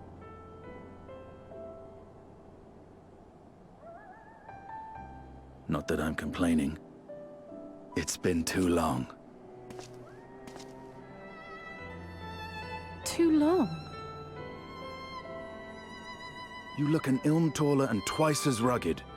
It suits you, Alphino.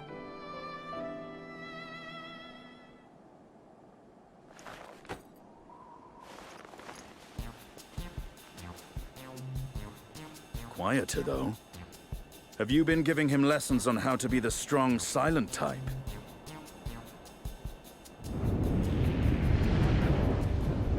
I am not Alphino!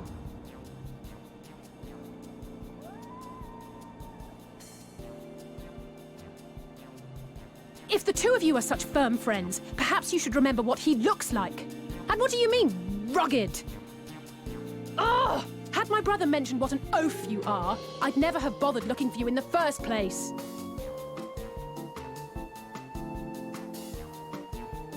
Estinian Wormblood, the Azure Dragoon.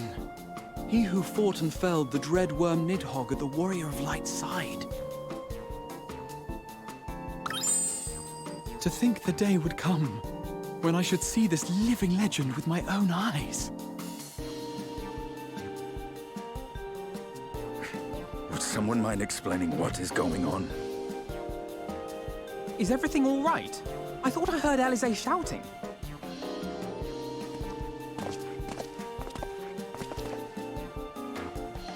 Estinian! It's been too long.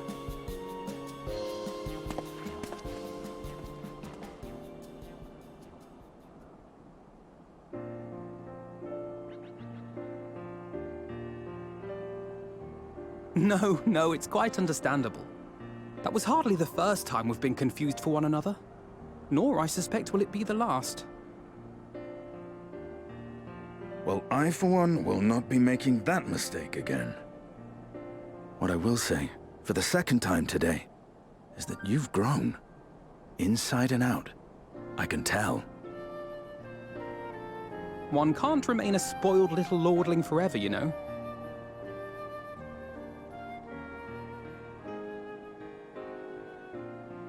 At least someone's having a good time.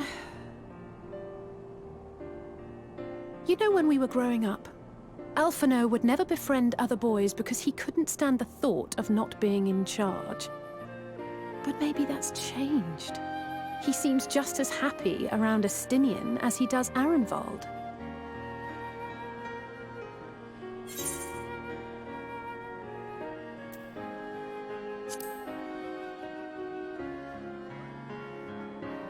I wouldn't be so sure. He still loves nothing better than the sound of his own voice.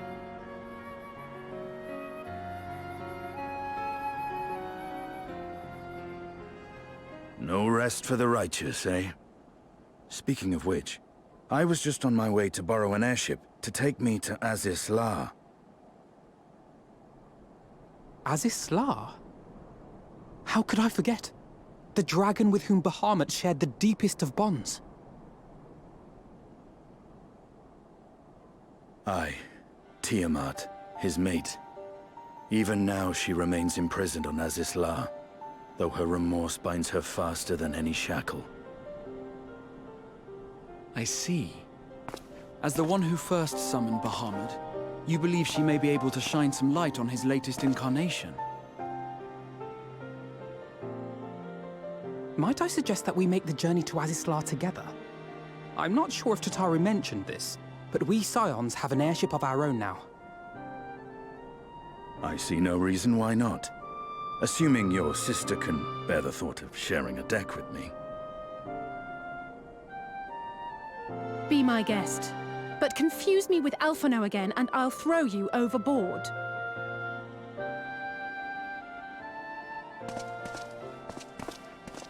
Ugh!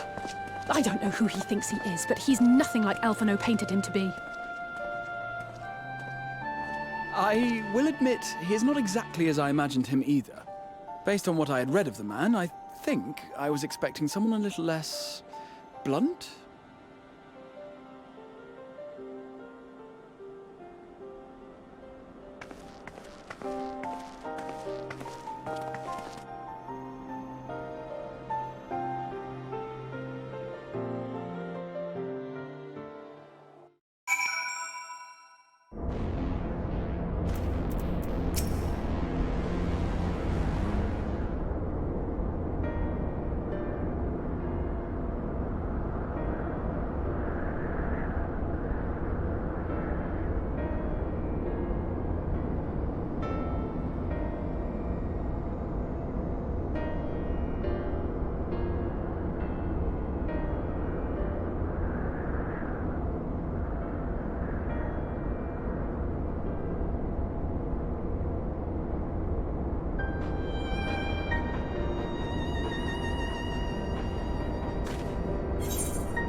It's plain she knows naught of recent events.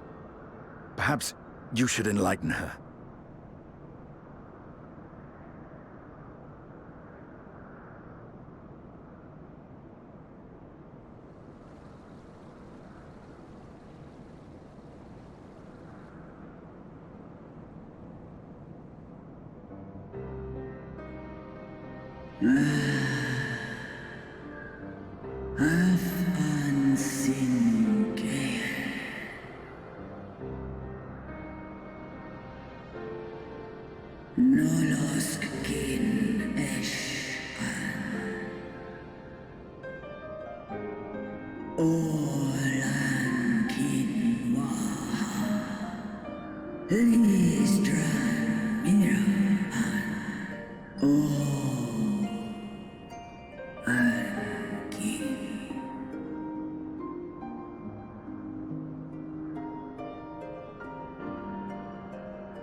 Ascian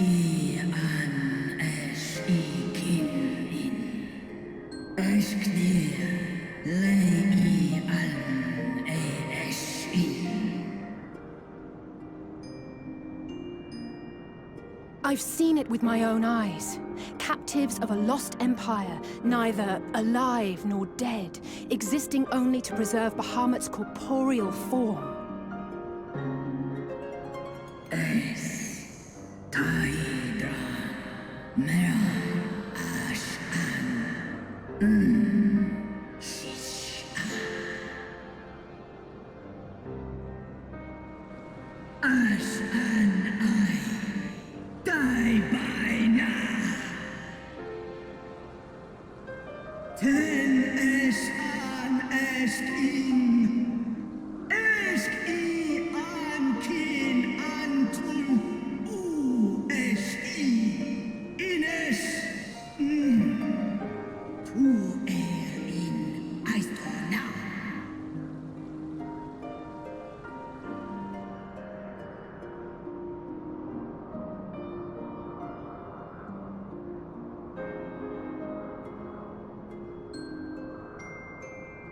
Your children's pain means nothing to them. They laugh at your kind suffering. But tears will not right this wrong, nor will lamentation see the perpetrators punished. Snosk anta in Dramon.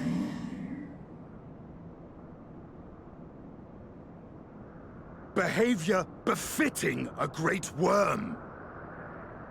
We came here to ask mighty Tiamat of the First Brood, consort of Bahamut, mother of the dragons of Mericidia, what she intends to do about the crimes committed against her children.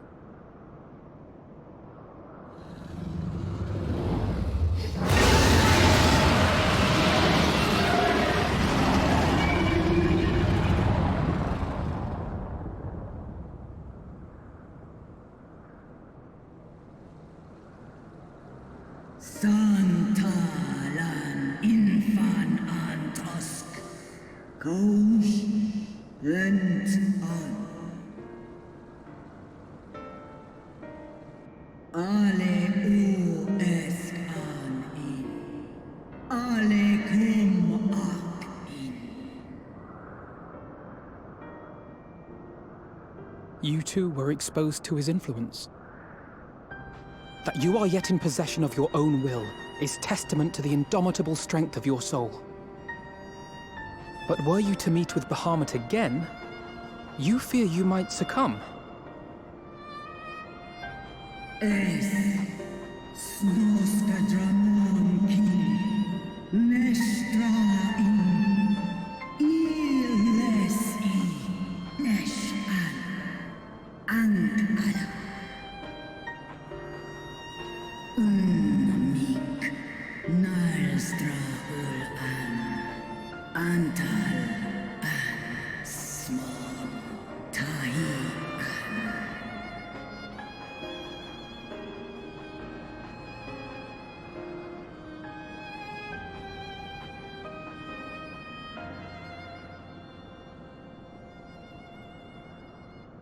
On the matter of Bahamut's influence, at least, I believe we can be of some assistance. If you're afraid of being enthralled, don't be. We have a cure. And while we've never tried it on one such as you, its basic principles are universal. Osk she's in.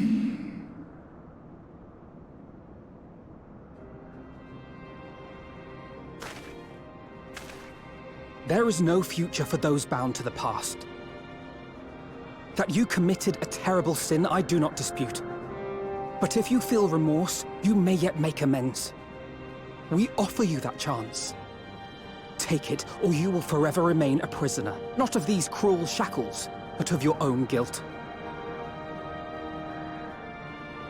Sahaban, Seth so kin Bahamut.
almost there!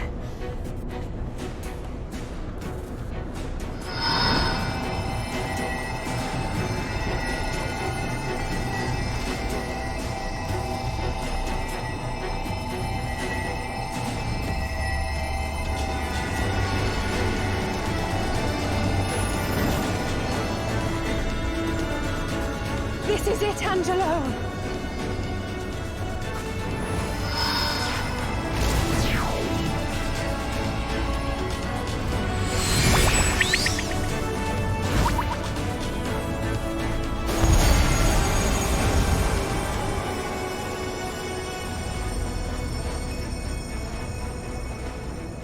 Es ließ an, mich es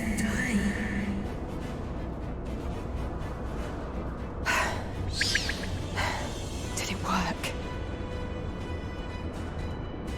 We won't know for certain until the shackles are removed.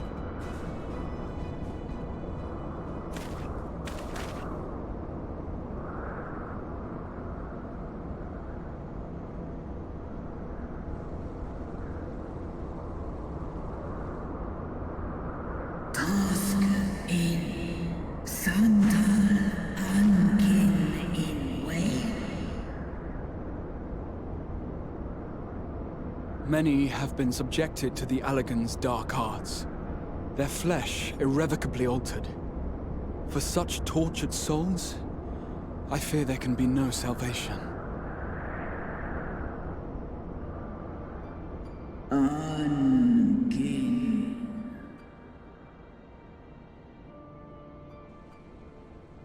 Slosk an ol vol kail an. Slosk seth som in an. Afaten. Mon ud. Wan ein. Lis a an. Do ud an.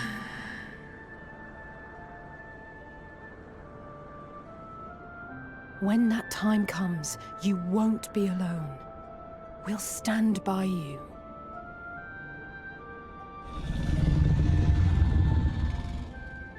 She's in an enemy.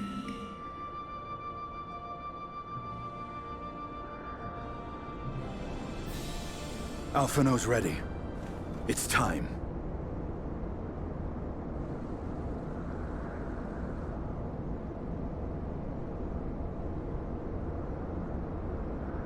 Do it. And let's hope the treatment worked as it should.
By the gods!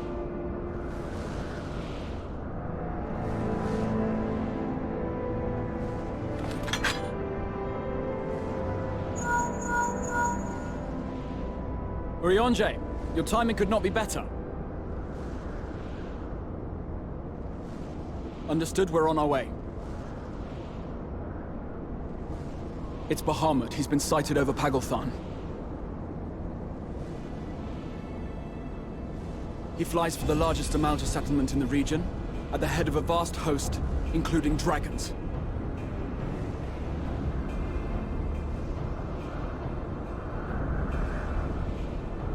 Did you hear all that, Alphino? You'd best rejoin your comrades. I'll make my own way.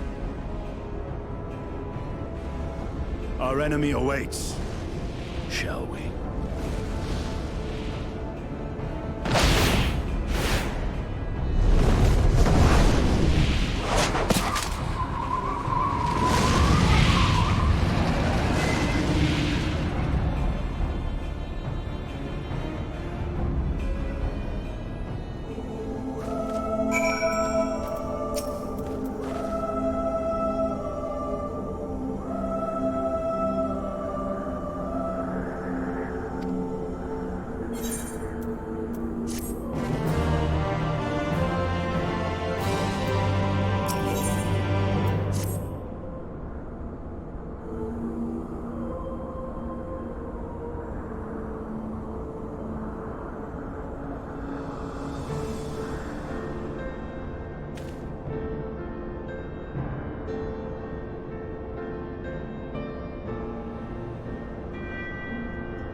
Your guard up!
What took you so long?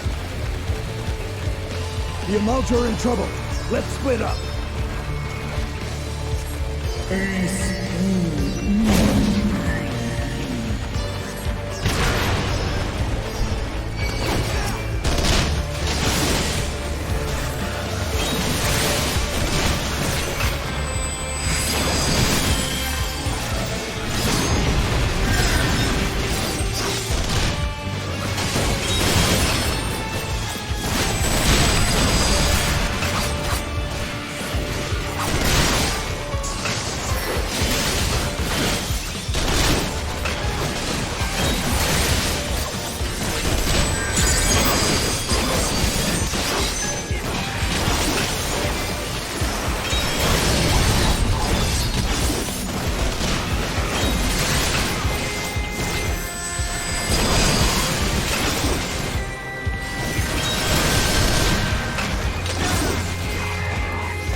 Kin so Ascian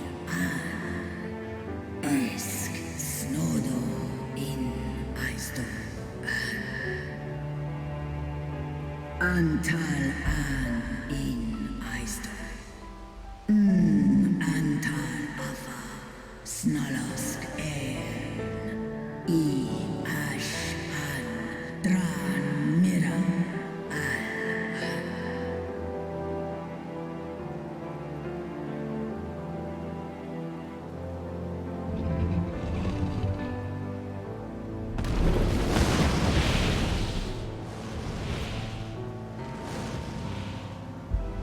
Noble warriors, the dragons chose their friends well.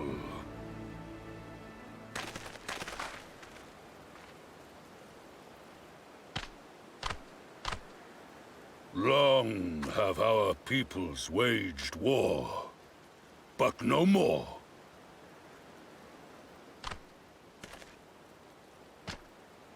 Your fallen lie beside our own. By our words and deeds shall we honor their sacrifice.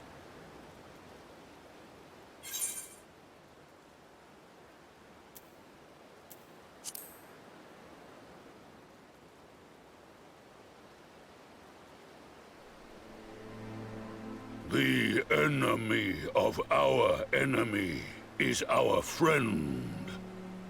And you have proven yourselves worthy of our trust. It is the Garleans who are deserving of our fury. I shall see that my brethren learn the truth of this day, and rally as many as possible to the cause, till we meet again.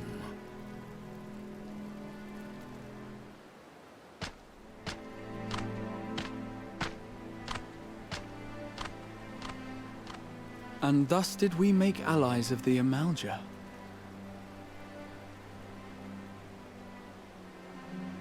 It would certainly seem that way. The Sultana will be pleased. Let's go and give her the good news, shall we?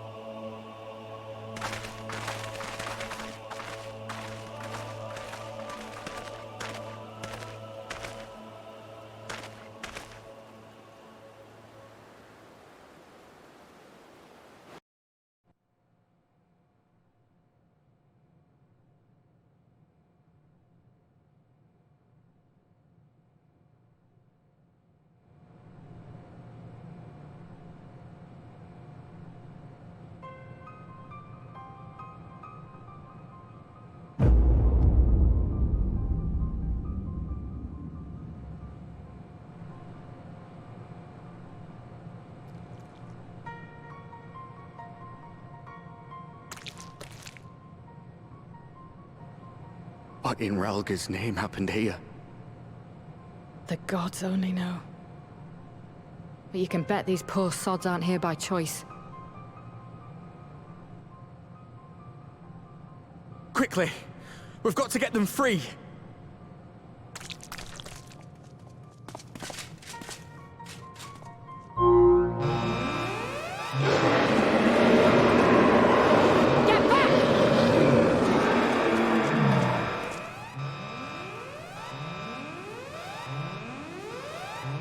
No! What have I done? It's too late for them! We're leaving, now!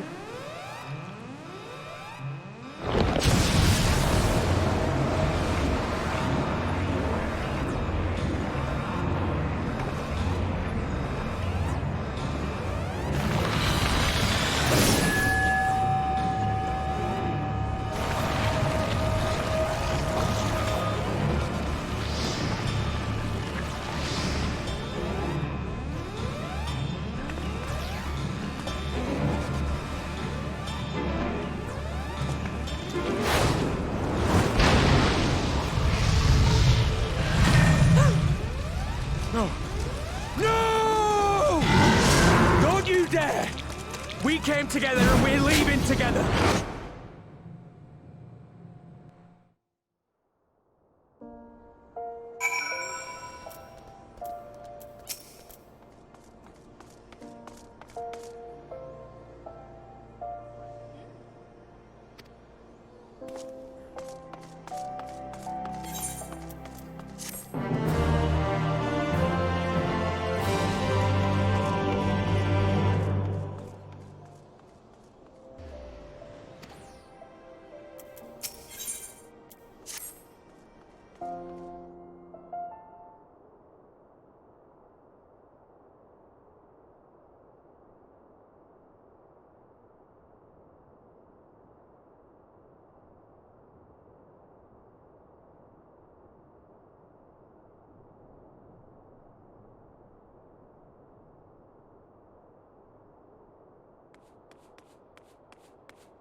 Fordola, have you been waiting here all this time?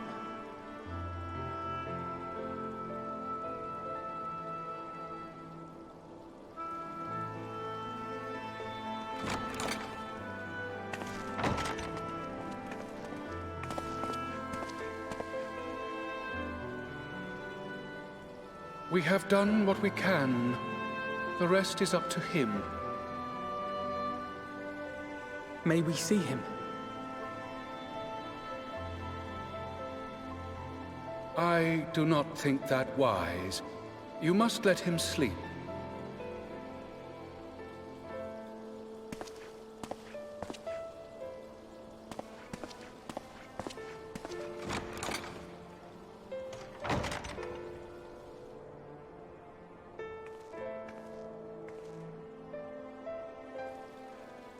Thank you for bringing him back.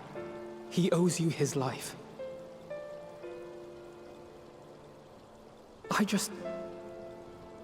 I just wish I had been there. Perhaps, I don't know, perhaps I could have... Could have what? Got tempered? Don't flatter yourself. You can't save everyone. No one can. Not even the warrior of bloody light. People die all the time, for no good reason. And those who take up the sword die quicker than most. If you're going to shed a tear every time a soldier falls on the battlefield, you'd best stay away. It's no place for the weak of heart. It may be that victory cannot be won without cost. But all life is precious, and I refuse to shrug at its loss.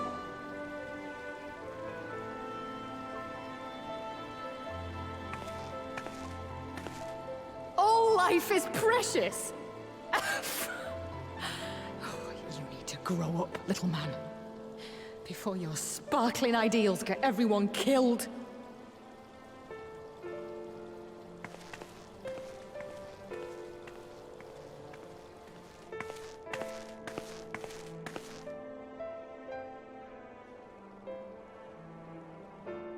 You're right. He is idealistic. But the world has more than its fair share of realists, like you and me. It's people like him who dare to dream that things could be better, and make it happen against all the odds. They are the ones whose names live on forever. The heroes. The battlefield's littered with would-be heroes. At this rate, you lot'll be next. And what'll become of your precious dreams then? They'll be gone. Like dust on the wind.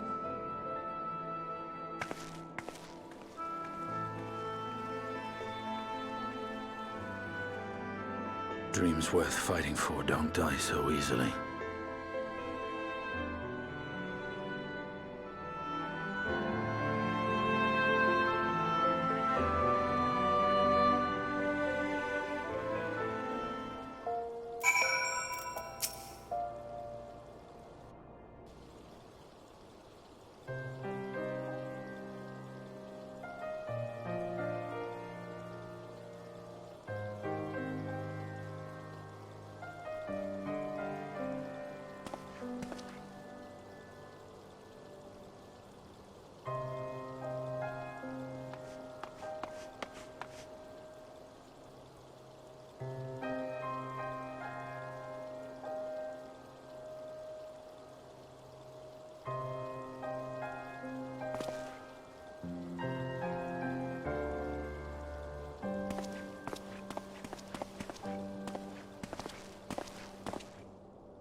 Your Grace, pray forgive us our lateness.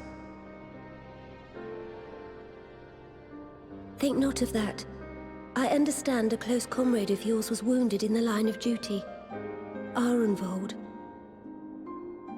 It was at the Alliance's behest that he risked all, and we are grieved to hear of his condition. Rest assured, he will receive the finest care our chirurgeons can provide. On that you have my word. Now, we would share with you the findings of the mission. Pippin, pray relate to our guests the details of Fordola's account.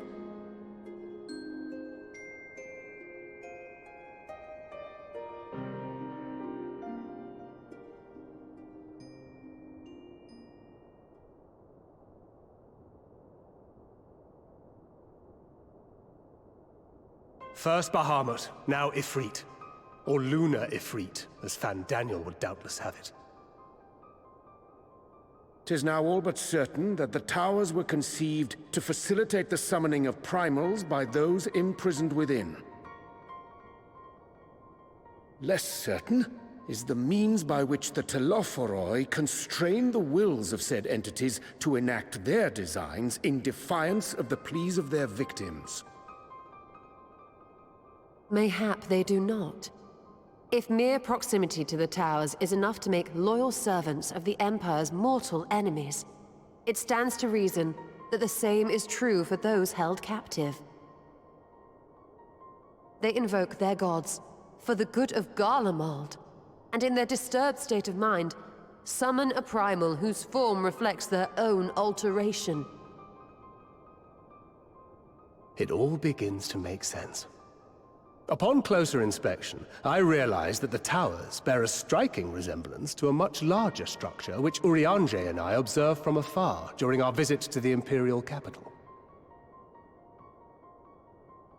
Assuming it too is capable of tempering those in its immediate vicinity, it would go some way to explain the swiftness with which the Telophoroi managed to rally so many Imperials to their cause.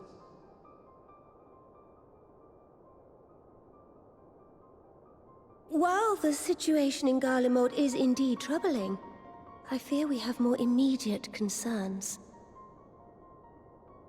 Ifrit was not the only primal summoned. At approximately the same time, observers at several other towers bore witness to the emergence of further such entities.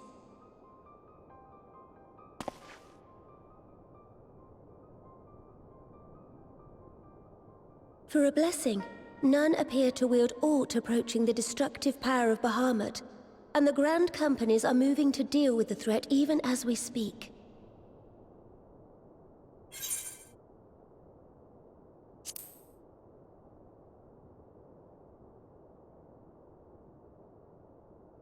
Though we are aware that the task will not be easy, we would call upon the Scions only as a last resort. Pray, conserve your strength for now. After all, it was not so very long ago that you rid us of Bahamut. On which note, I am pleased to report that our talks with the Amalja have reached an agreeable conclusion. They have pledged their full support to our cause. It is our hope that this historic agreement will encourage other tribes to join us at the negotiating table. And I know that I speak for all of the Allied leaders when I say that we will welcome them with open arms at such time as they do. Of course, this was only made possible by the feats of heroism performed at Paglfan. Moreover, we shall not allow the sacrifices of those fallen in battle to have been made in vain. As hope leads to victory, shall victory lead to a new dawn for Eorzea. May these words ever be our guide, Your Grace.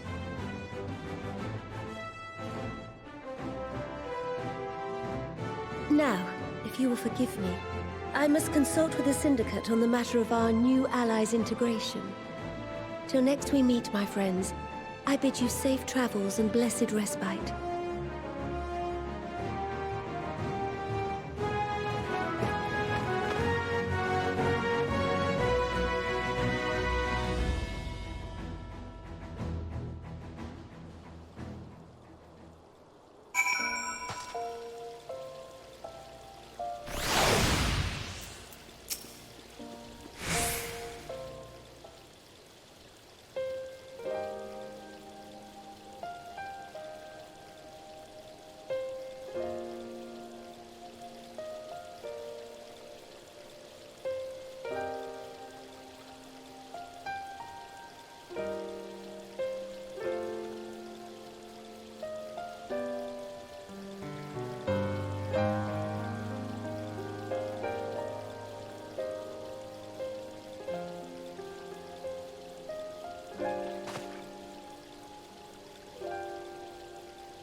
Welcome back.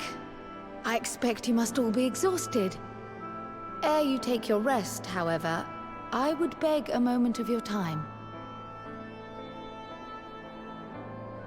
Thanks to Arenvold's selfless efforts, we may now be confident that we understand the function of the towers.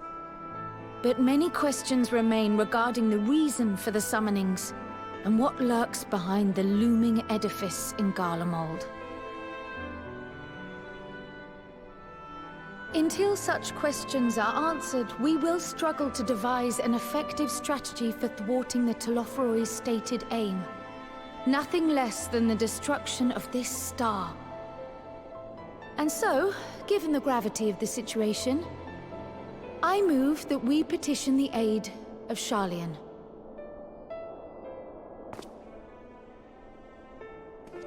'Tis possible the ancient knowledge preserved within our archives may hide a clue to our enemy's methods. But given Sharlayan's established policy of non-intervention, our former colleagues are not like to aid us in its discovery. Oh, I well remember what they're like. The Forum's barefaced refusal to assist you in the days prior to the calamity must rank as Sharlayan's most shameful act since the Exodus. But were the final days to be reenacted, it would spell doom for us all. Surely even they cannot turn a blind eye to that. I trust we are all of the same mind on this matter. Urgent as it seemed, I took the liberty of petitioning the Alliance for leave to act as Eorzea's emissary, and have since received their blessing. I presume your role as a student of Baldesion will carry some weight with the Forum? One can but hope. If truth be told, our organization has been a shadow of its former self ever since the disappearance of the Isle of Val. But the name does still retain some degree of prestige. I only pray it will be enough. If there are no objections, I shall depart for Sharlayan at once. But before I do, I should also mention the other matter to which I would devote some time during my stay. After hearing what transpired in the first, I began to question the true nature of Hydaelyn's blessing. A topic I have discussed at some length with Y'shtola. We were wondering, when was the last time Hydaelyn spoke to you directly?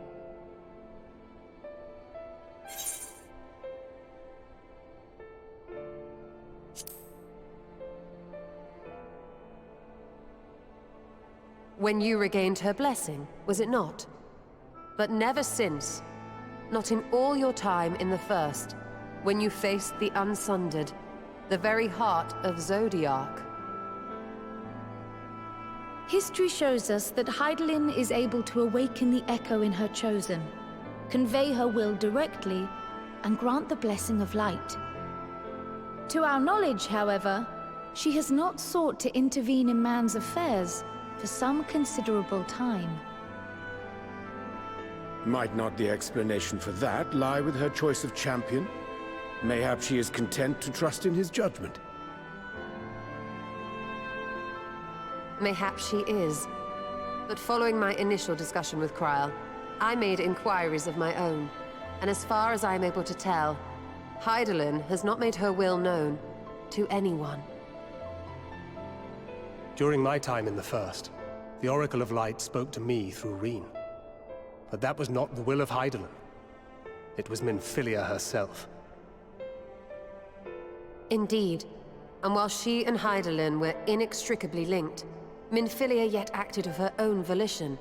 A messenger, yes, but one who spoke with her own voice. I wonder, could Hydaelyn's silence suggest the presence of some disruptive force, perhaps? Some obstacle to communication? While I share Urianger's high opinion of your conduct, I see no reason why she would deny you her guidance altogether. Then again, who am I to say? The fact is, we simply don't know. But if the explanation is to be found anywhere, I can think of worse places to look than the archives of Sharlayan, and their research on the ethereal sea in particular.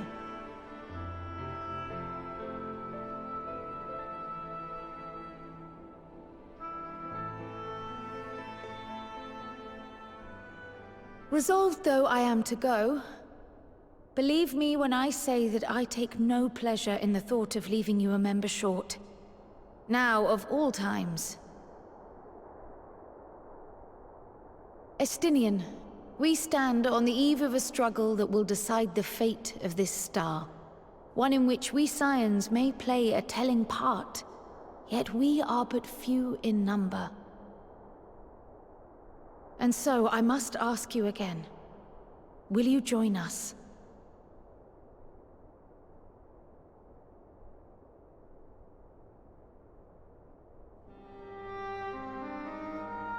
You see the world the way you want it to be.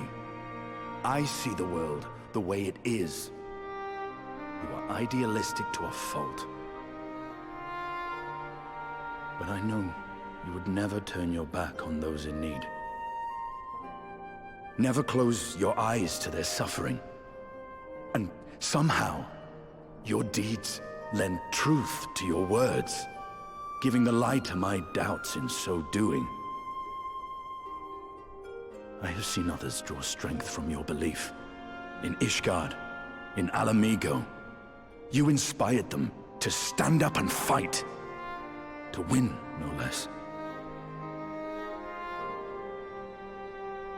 And even when you lost those you held dear, you carried their spirit with you and made their memory your guiding light. The burden of so many hopes and dreams would be too heavy for most to bear.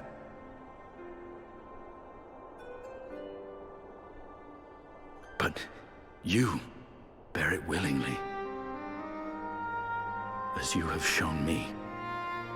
Some dreams are too important to let go. If you have need of my strength, it's yours. After all you've done, how could I refuse?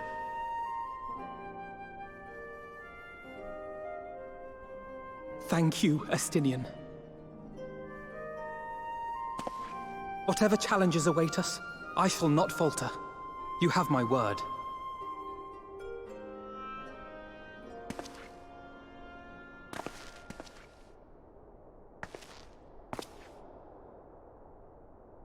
And now, I may bid you farewell. Safe in the knowledge that all is as it should be. In this little corner of the world, at least.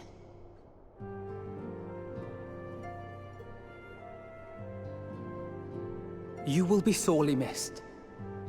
Tread warily in Sharlayan, and do try not to let the Forum embroil you in their politics. A forlorn hope, I know, given the individuals involved.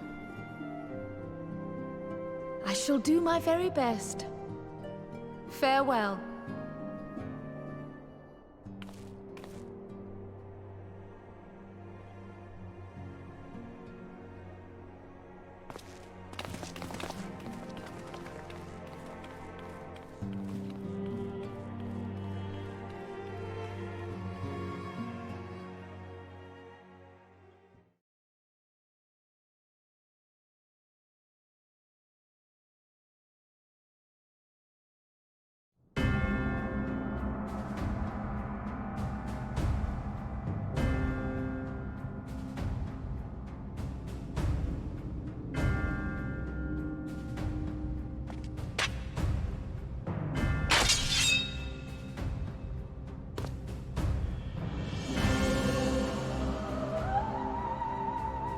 Well, does this one meet with your approval?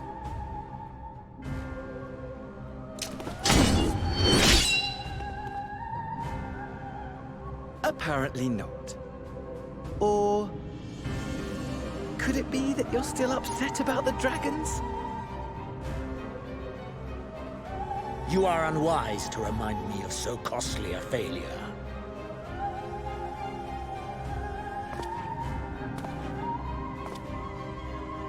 It will not affect our plans, I trust.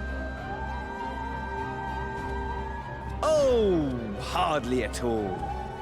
Though, admittedly, the chances of us being able to procure any more Mericidian dragons are rather slimmer following Tiamat's reappearance.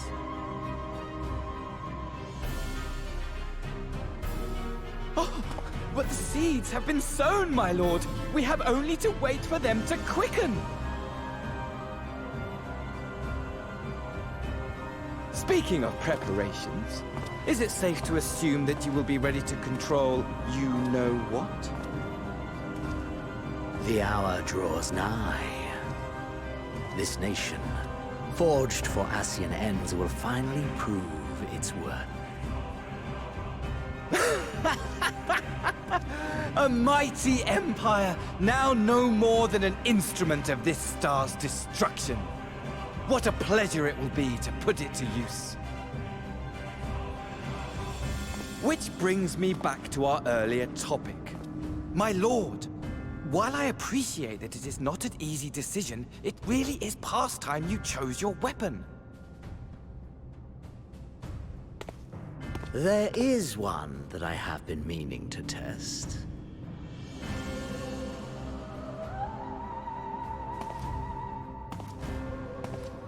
Well, well, not quite what I was expecting. Though I will say, it does seem rather apt.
Esteemed guests, you honor us with your presence.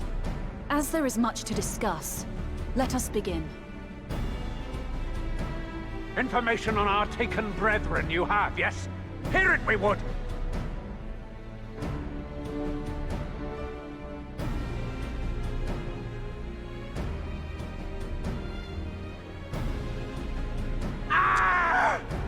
Beyond forgiveness these featherless ones are! With rivers of blood shall they pay! Freed our people must be! We too would see your kin liberated. But ere we attempt their rescue, we must first find a means to negate the risk of tempering. Without that, we will be unable even to approach the towers, let alone contend with their defenders. If all else fails, I've always found cannonballs quite effective. And what of the prisoners? Would you see them slaughtered? Think for a moment. Ponder, consider, think. If Merlwyb truly intended to bombard the towers, she would have done so by now. Remember, we came here to find a solution together, did we not?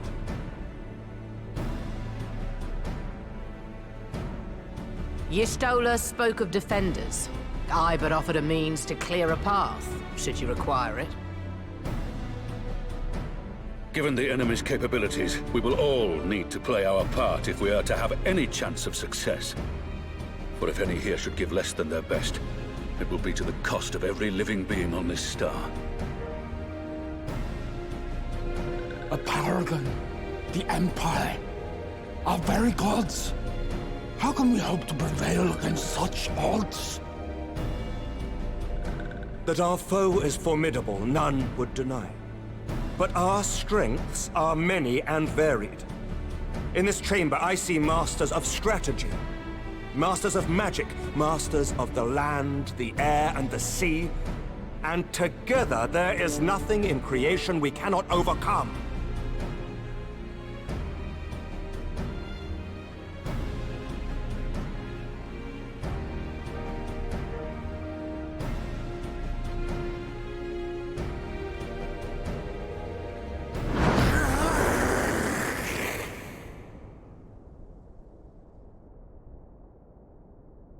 I beg your pardon?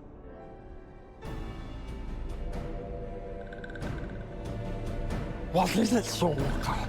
Do not express your passion thus. A little pretty will outdo us, perhaps? Suffice it to say, I am proud to be counted amongst Eorzea's finest. We Sahagin will play our part. We kobolds have not forgotten the crimes the Overdwellers committed against us in the past. But today we look to the future, as allies united in purpose.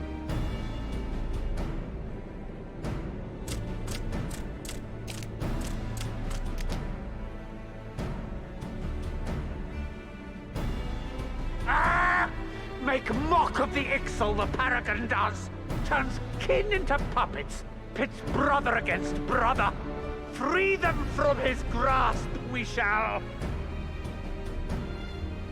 As Patriarch Zadar will attest, the Scions have granted us a means to free your brethren from their thraldom. This boon we will gladly share, that your people might never be enslaved again. We accept! We accept! Praise me!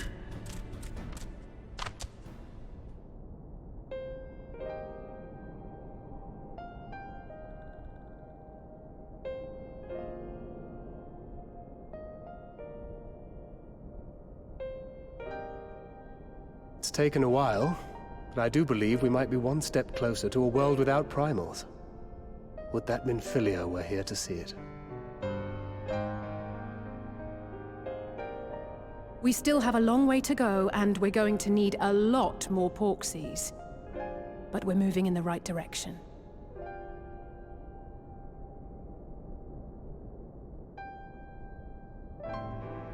If I may have your attention, there is one other point I would like to raise. As we can all agree, freeing those held captive must take precedence over every other concern.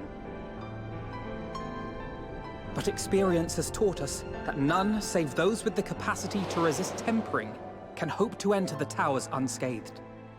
And even once inside, a still greater threat may yet await them, that which we call a primal. Needless to say, if we are to succeed, engaging with such foes can only ever be considered a last resort. And so I move that we seek to prevent them from being summoned in the first place. Yes!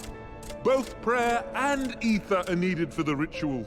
Should either one be denied, the summoning would fail. Indeed. And so we must endeavor to discover the source of the ether on which the process depends. Do so, and it may present a way to halt the summonings, or perhaps even neutralize the towers entirely. A promising proposal. While you are conducting your investigations, however, we will need to remain vigilant, lest the Telophoroi commit further abductions and summon primals ere we have the means to prevent them. To stand a better chance of keeping our enemy at bay, we would do well to coordinate our defensive efforts, sending reinforcements to assist our neighbors when needed. We Amalja would have been overwhelmed were it not for our newfound allies. But say the word, and we shall come.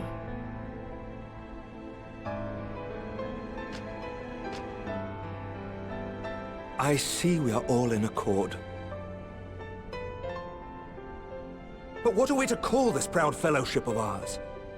I submit that the honor of naming it should go to the Scion whose brave efforts have done so much to unite Eorzea. What say you, my friend?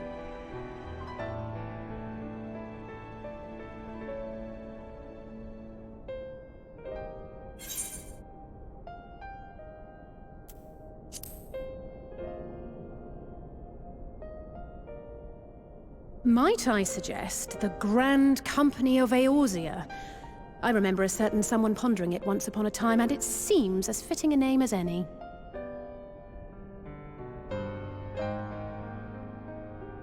A fine choice, for there is none here who does not love Eorzea. Aye, in that we shall ever be united. United in our gratitude for the realm that gave us life.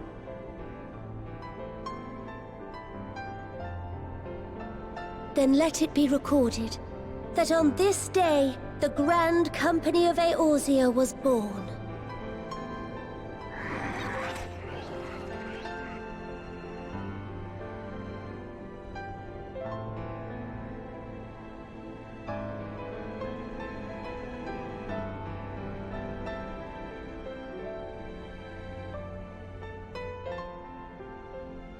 How long have we dreamed of this moment?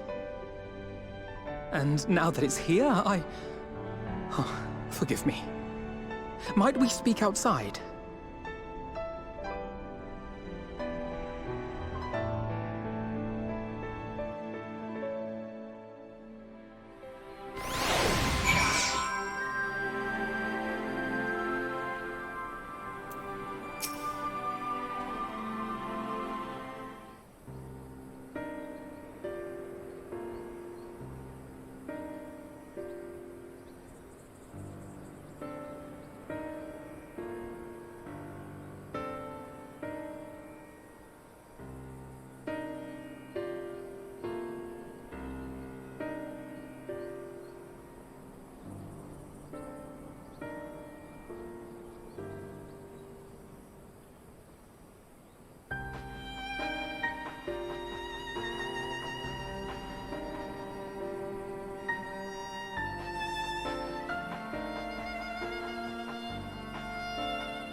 Elder Seedseer, I thank you for granting me this audience. I am Fortuno Levea, here in my capacity as representative of the Forum. It is I who should thank you, Master Fortuno, for journeying so far and so swiftly. Would that our first meeting could have been under happier circumstances.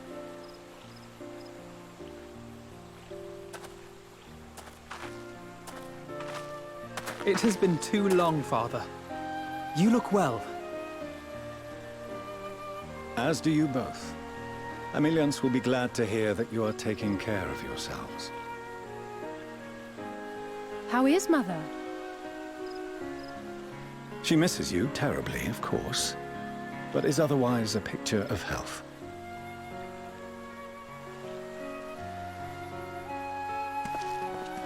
Circumstances apart, I'm grateful that our meeting has afforded me the chance to be reunited with my children at long last.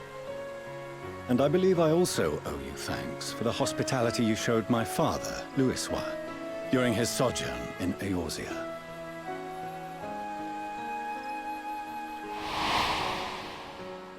All thanks we owe to him. In the days prior to the 7th Umbral Calamity, it was your father's tireless efforts which granted us a means to vanquish the primals. Were it not for him, our strength would have been quite spent by the time the Empire arrived. That Gridania still stands is in large part his achievement. He was a great man.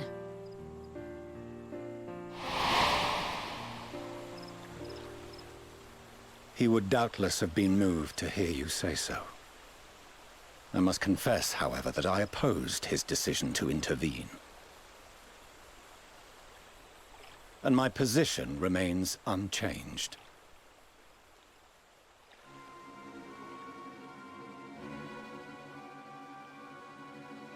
To chart the course of history, not to change it. I am familiar with the Sharlayan stance. It is more than that. It is our way of life. Who we are. But I came here not to deliver a lecture, but the Forum's answer to your request. Sharlayan will under no circumstances intervene in the conflict between Eorzea and the Garlean Empire.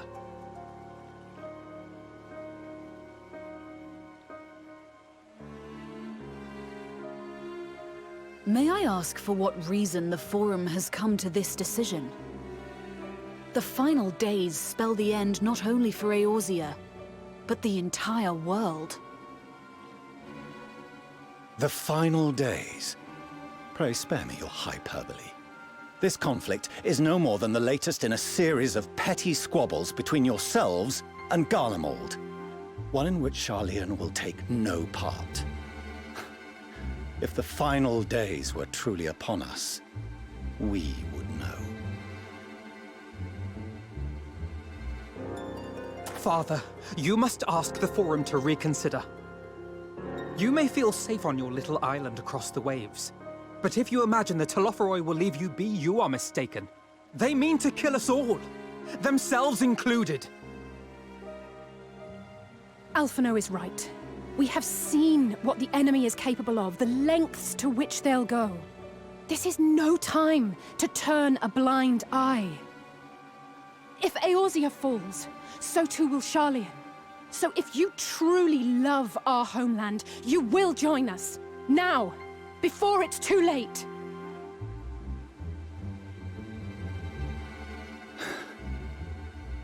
I thought you knew better than to raise your voice to your elders. It seems I was wrong. Wrong to ever let you leave, Sharlayan. I consoled myself that your time abroad would instill in you some hint of restraint, of discipline. But I see now that Eorzea has made fools of you both. Have you forgotten why it was that I so vehemently opposed your grandfather's departure? For all his wisdom, his only solution was to go to war. Death, devastation, ruin. Even those who claim victory are scarred for life. What prize could ever justify such sacrifice? It is the duty of the learned to avert such tragedy. By fanning the flames of war, you forsake all you once held dear.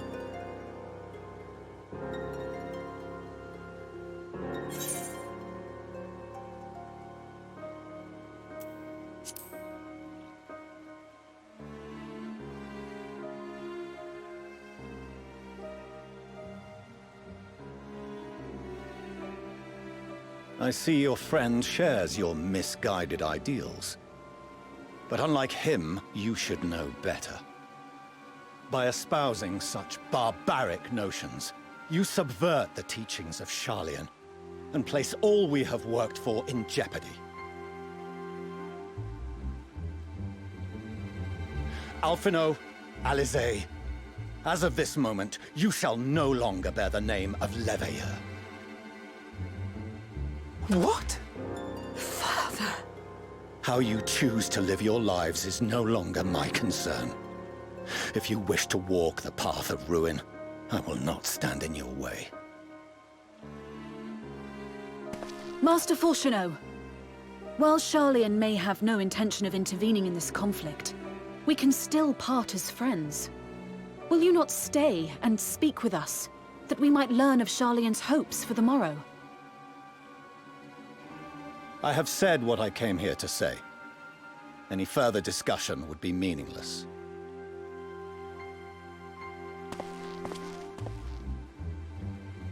Father! Wait! Don't bother, Alisaie! How can you stand there and watch him walk away? How can you let this happen?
Arenvold! I can't tell you how good it is to see you.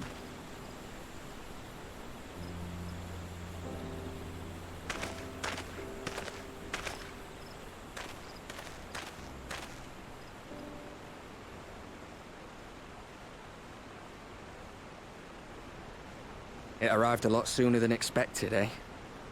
The day I craned my neck up at you. Only because you're sitting down. Unless...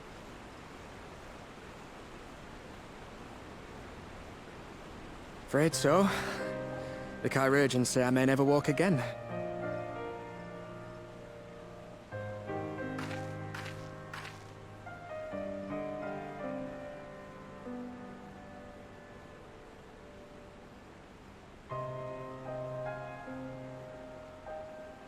Come on, Alfino, it could be worse. Besides, I didn't come here to dampen the mood. Quite the opposite. All I've ever wanted was to fight for a cause I believe in. But my fighting days are over. So I want you to fight in my stead. Be the hero I can't.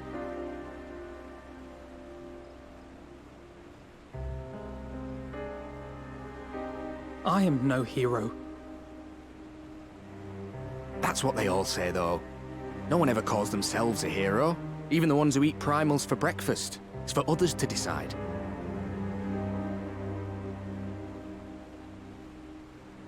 Look, Alfino. You already are a hero. To me and countless others. We see you doing your damnedest to protect us all. And you're not alone, are you? There are people who believe in you, just as you believe in them.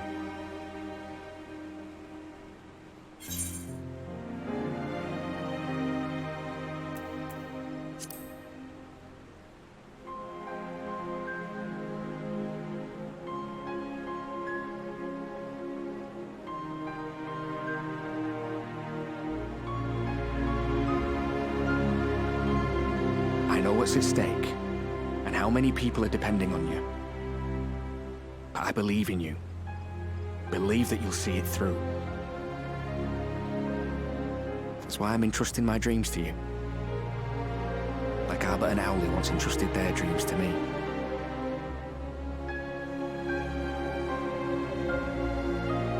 There was a time when I would have borne the weight of such expectations without a second thought.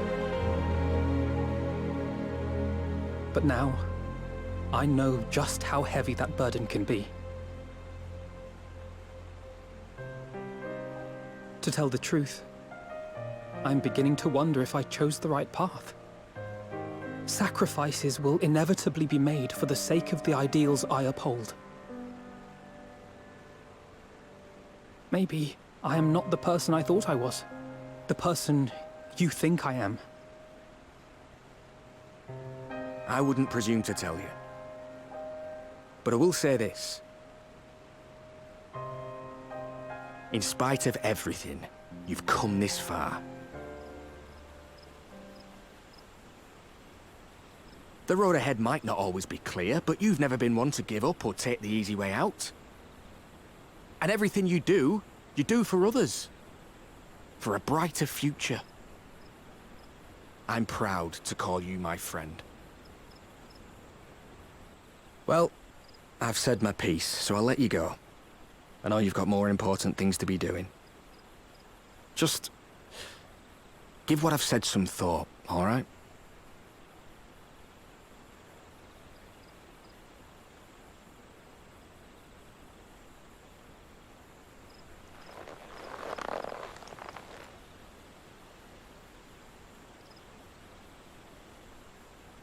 I shall, my friend. And we will meet again soon, I promise.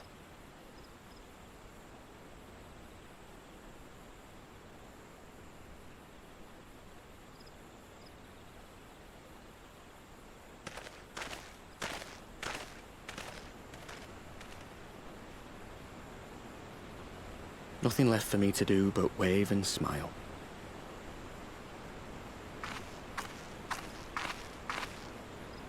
You've got a pretty narrow view of what it means to be a hero, do you know that?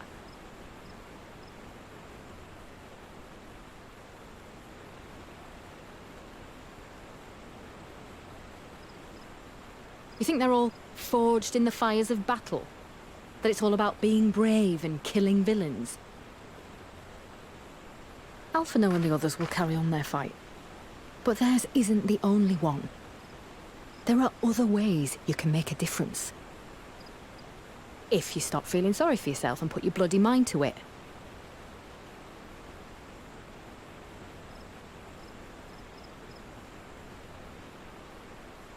There's not much chance of me living the quiet life with you around, is there? If you're content to twiddle your thumbs thinking of what might have been, that's your lookout.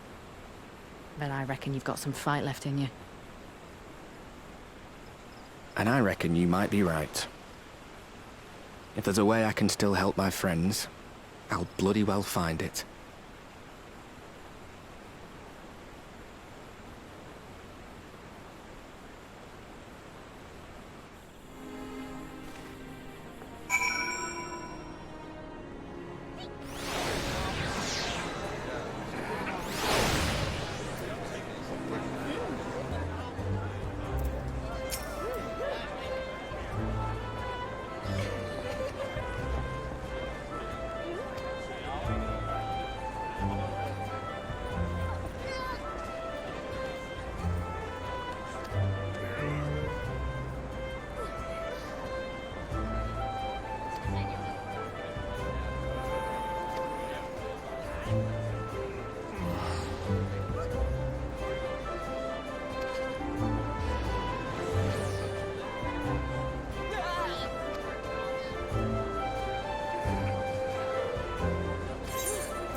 My fellow Scions, as I am sure you will have heard, we can expect no help from Sharlayan, nor are we any closer to discerning the Telophoroi's grand design.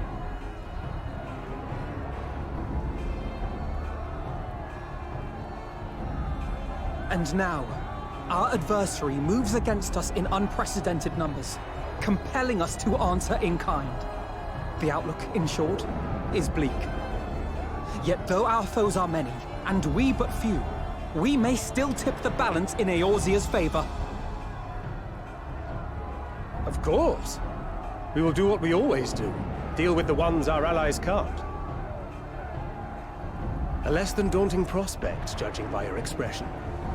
Could it be that you've dispelled your lingering doubts, Alphino?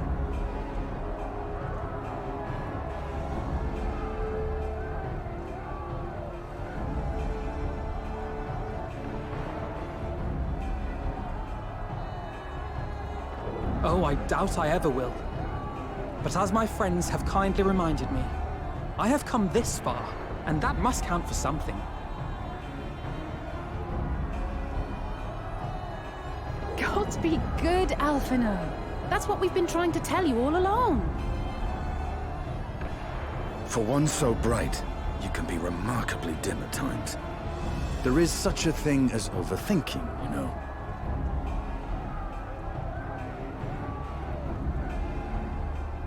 Might I suggest that we continue this conversation after the battle? It would appear that Telophoroi have already arrived. I'll do what I can to cure the Tempered, but they'll have to be incapacitated first. Have care, my friends, for none can say wherefore our foe did choose this fateful field to be our battleground. Whatever may transpire, pray grant him not the pleasure of deterring you.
yourself! Let's give it our all!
Allow me.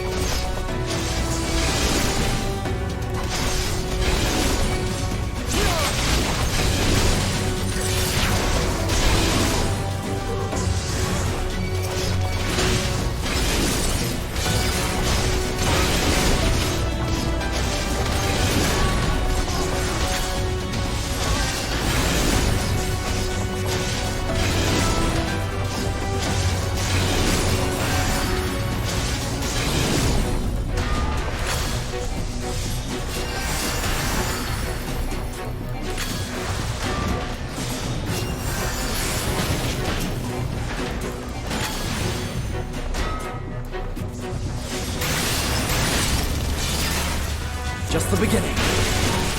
Right behind you.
shall protect thee.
And thus another plan went up in smoke. I am beginning to see why Lord Xenos thinks so highly of you. Not that this changes anything, you understand. You have merely earned yourself a stay of execution.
How fare the tempered?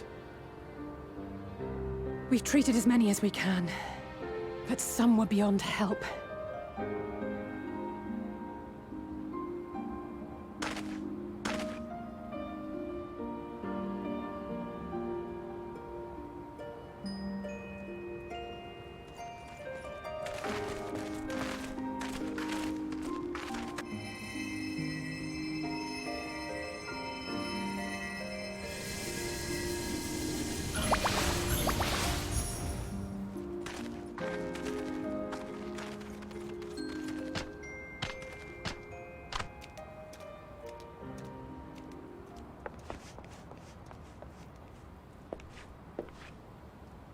Do not hang your heads so, brave Scions. Though not all of our captured brethren could be saved, we are grateful for those whose minds have been restored. You could do no more, and that is enough. So please hold your heads high.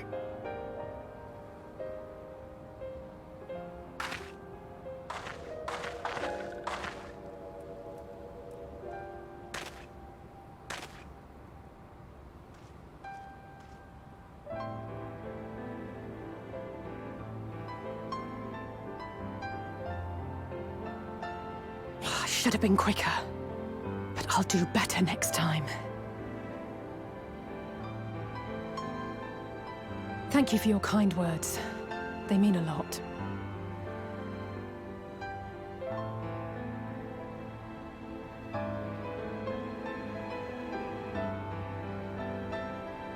A victory at great cost, but a victory nonetheless. We must stay strong and press on. Isn't that right?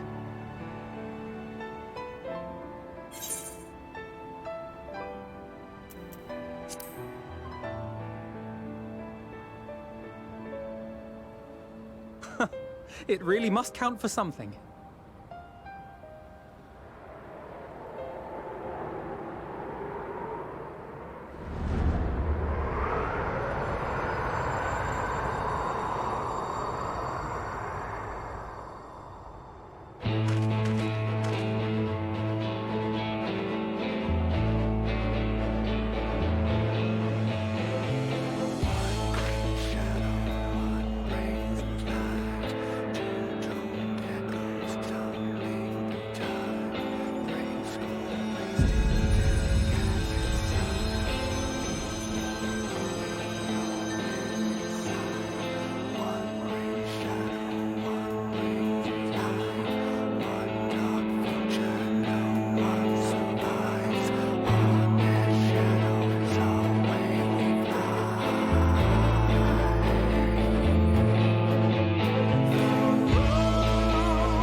Those Eorzeans certainly are a stubborn bunch, though I suppose you knew that already.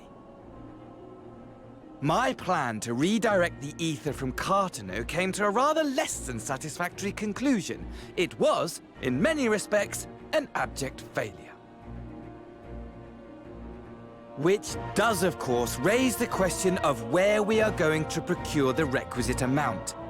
The obvious solution would be to draw on resources a little closer to home, though that would require our dreamer to dream a trifle more deeply. So be it. The dreamer will not complain.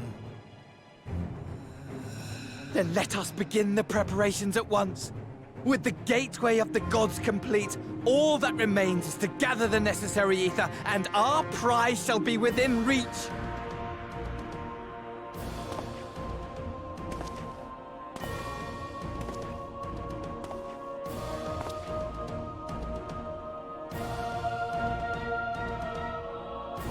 The time has come to fulfill your heart's desire, my desire!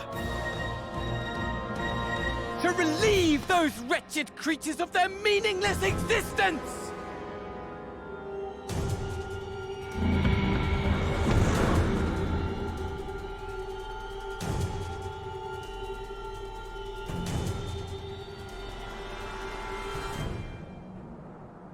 While I await you, I shall drink a sea of souls and gorge myself upon the darkened moon.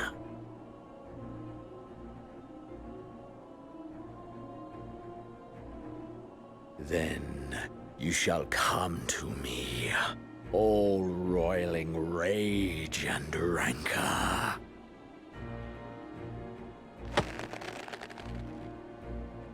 And the stars shall bear witness to our final contest.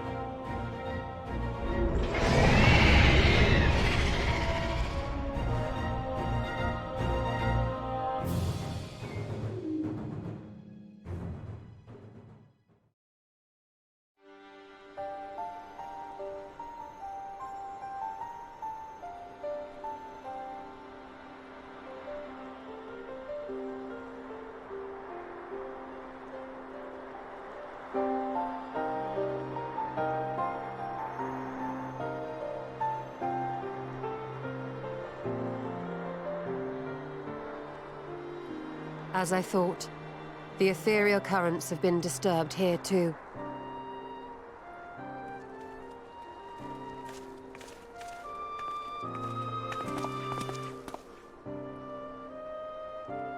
It was the same in Thanalan. Make that every location we surveyed. And the strength of each current has diminished dramatically, far more than could be attributed to a natural occurrence.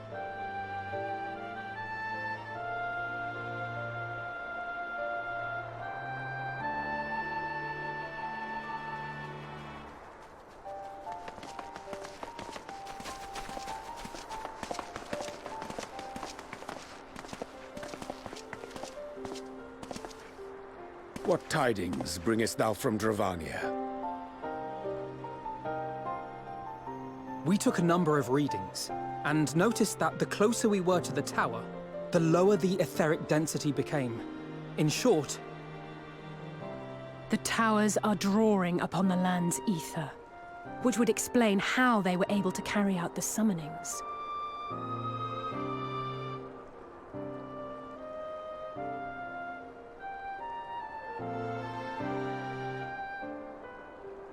Our allies must be informed of this. We should return to the Rising Stones and have Tataru relay our findings to them.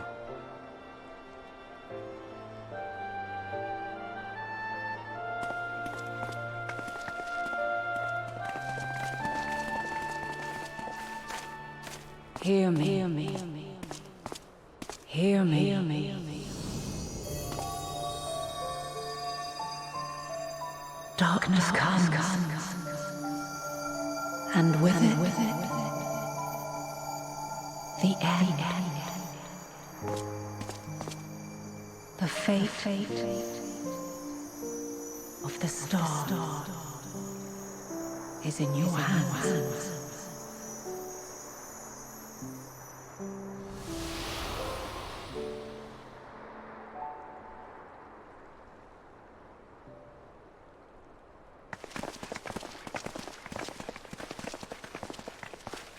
Everything all right back there?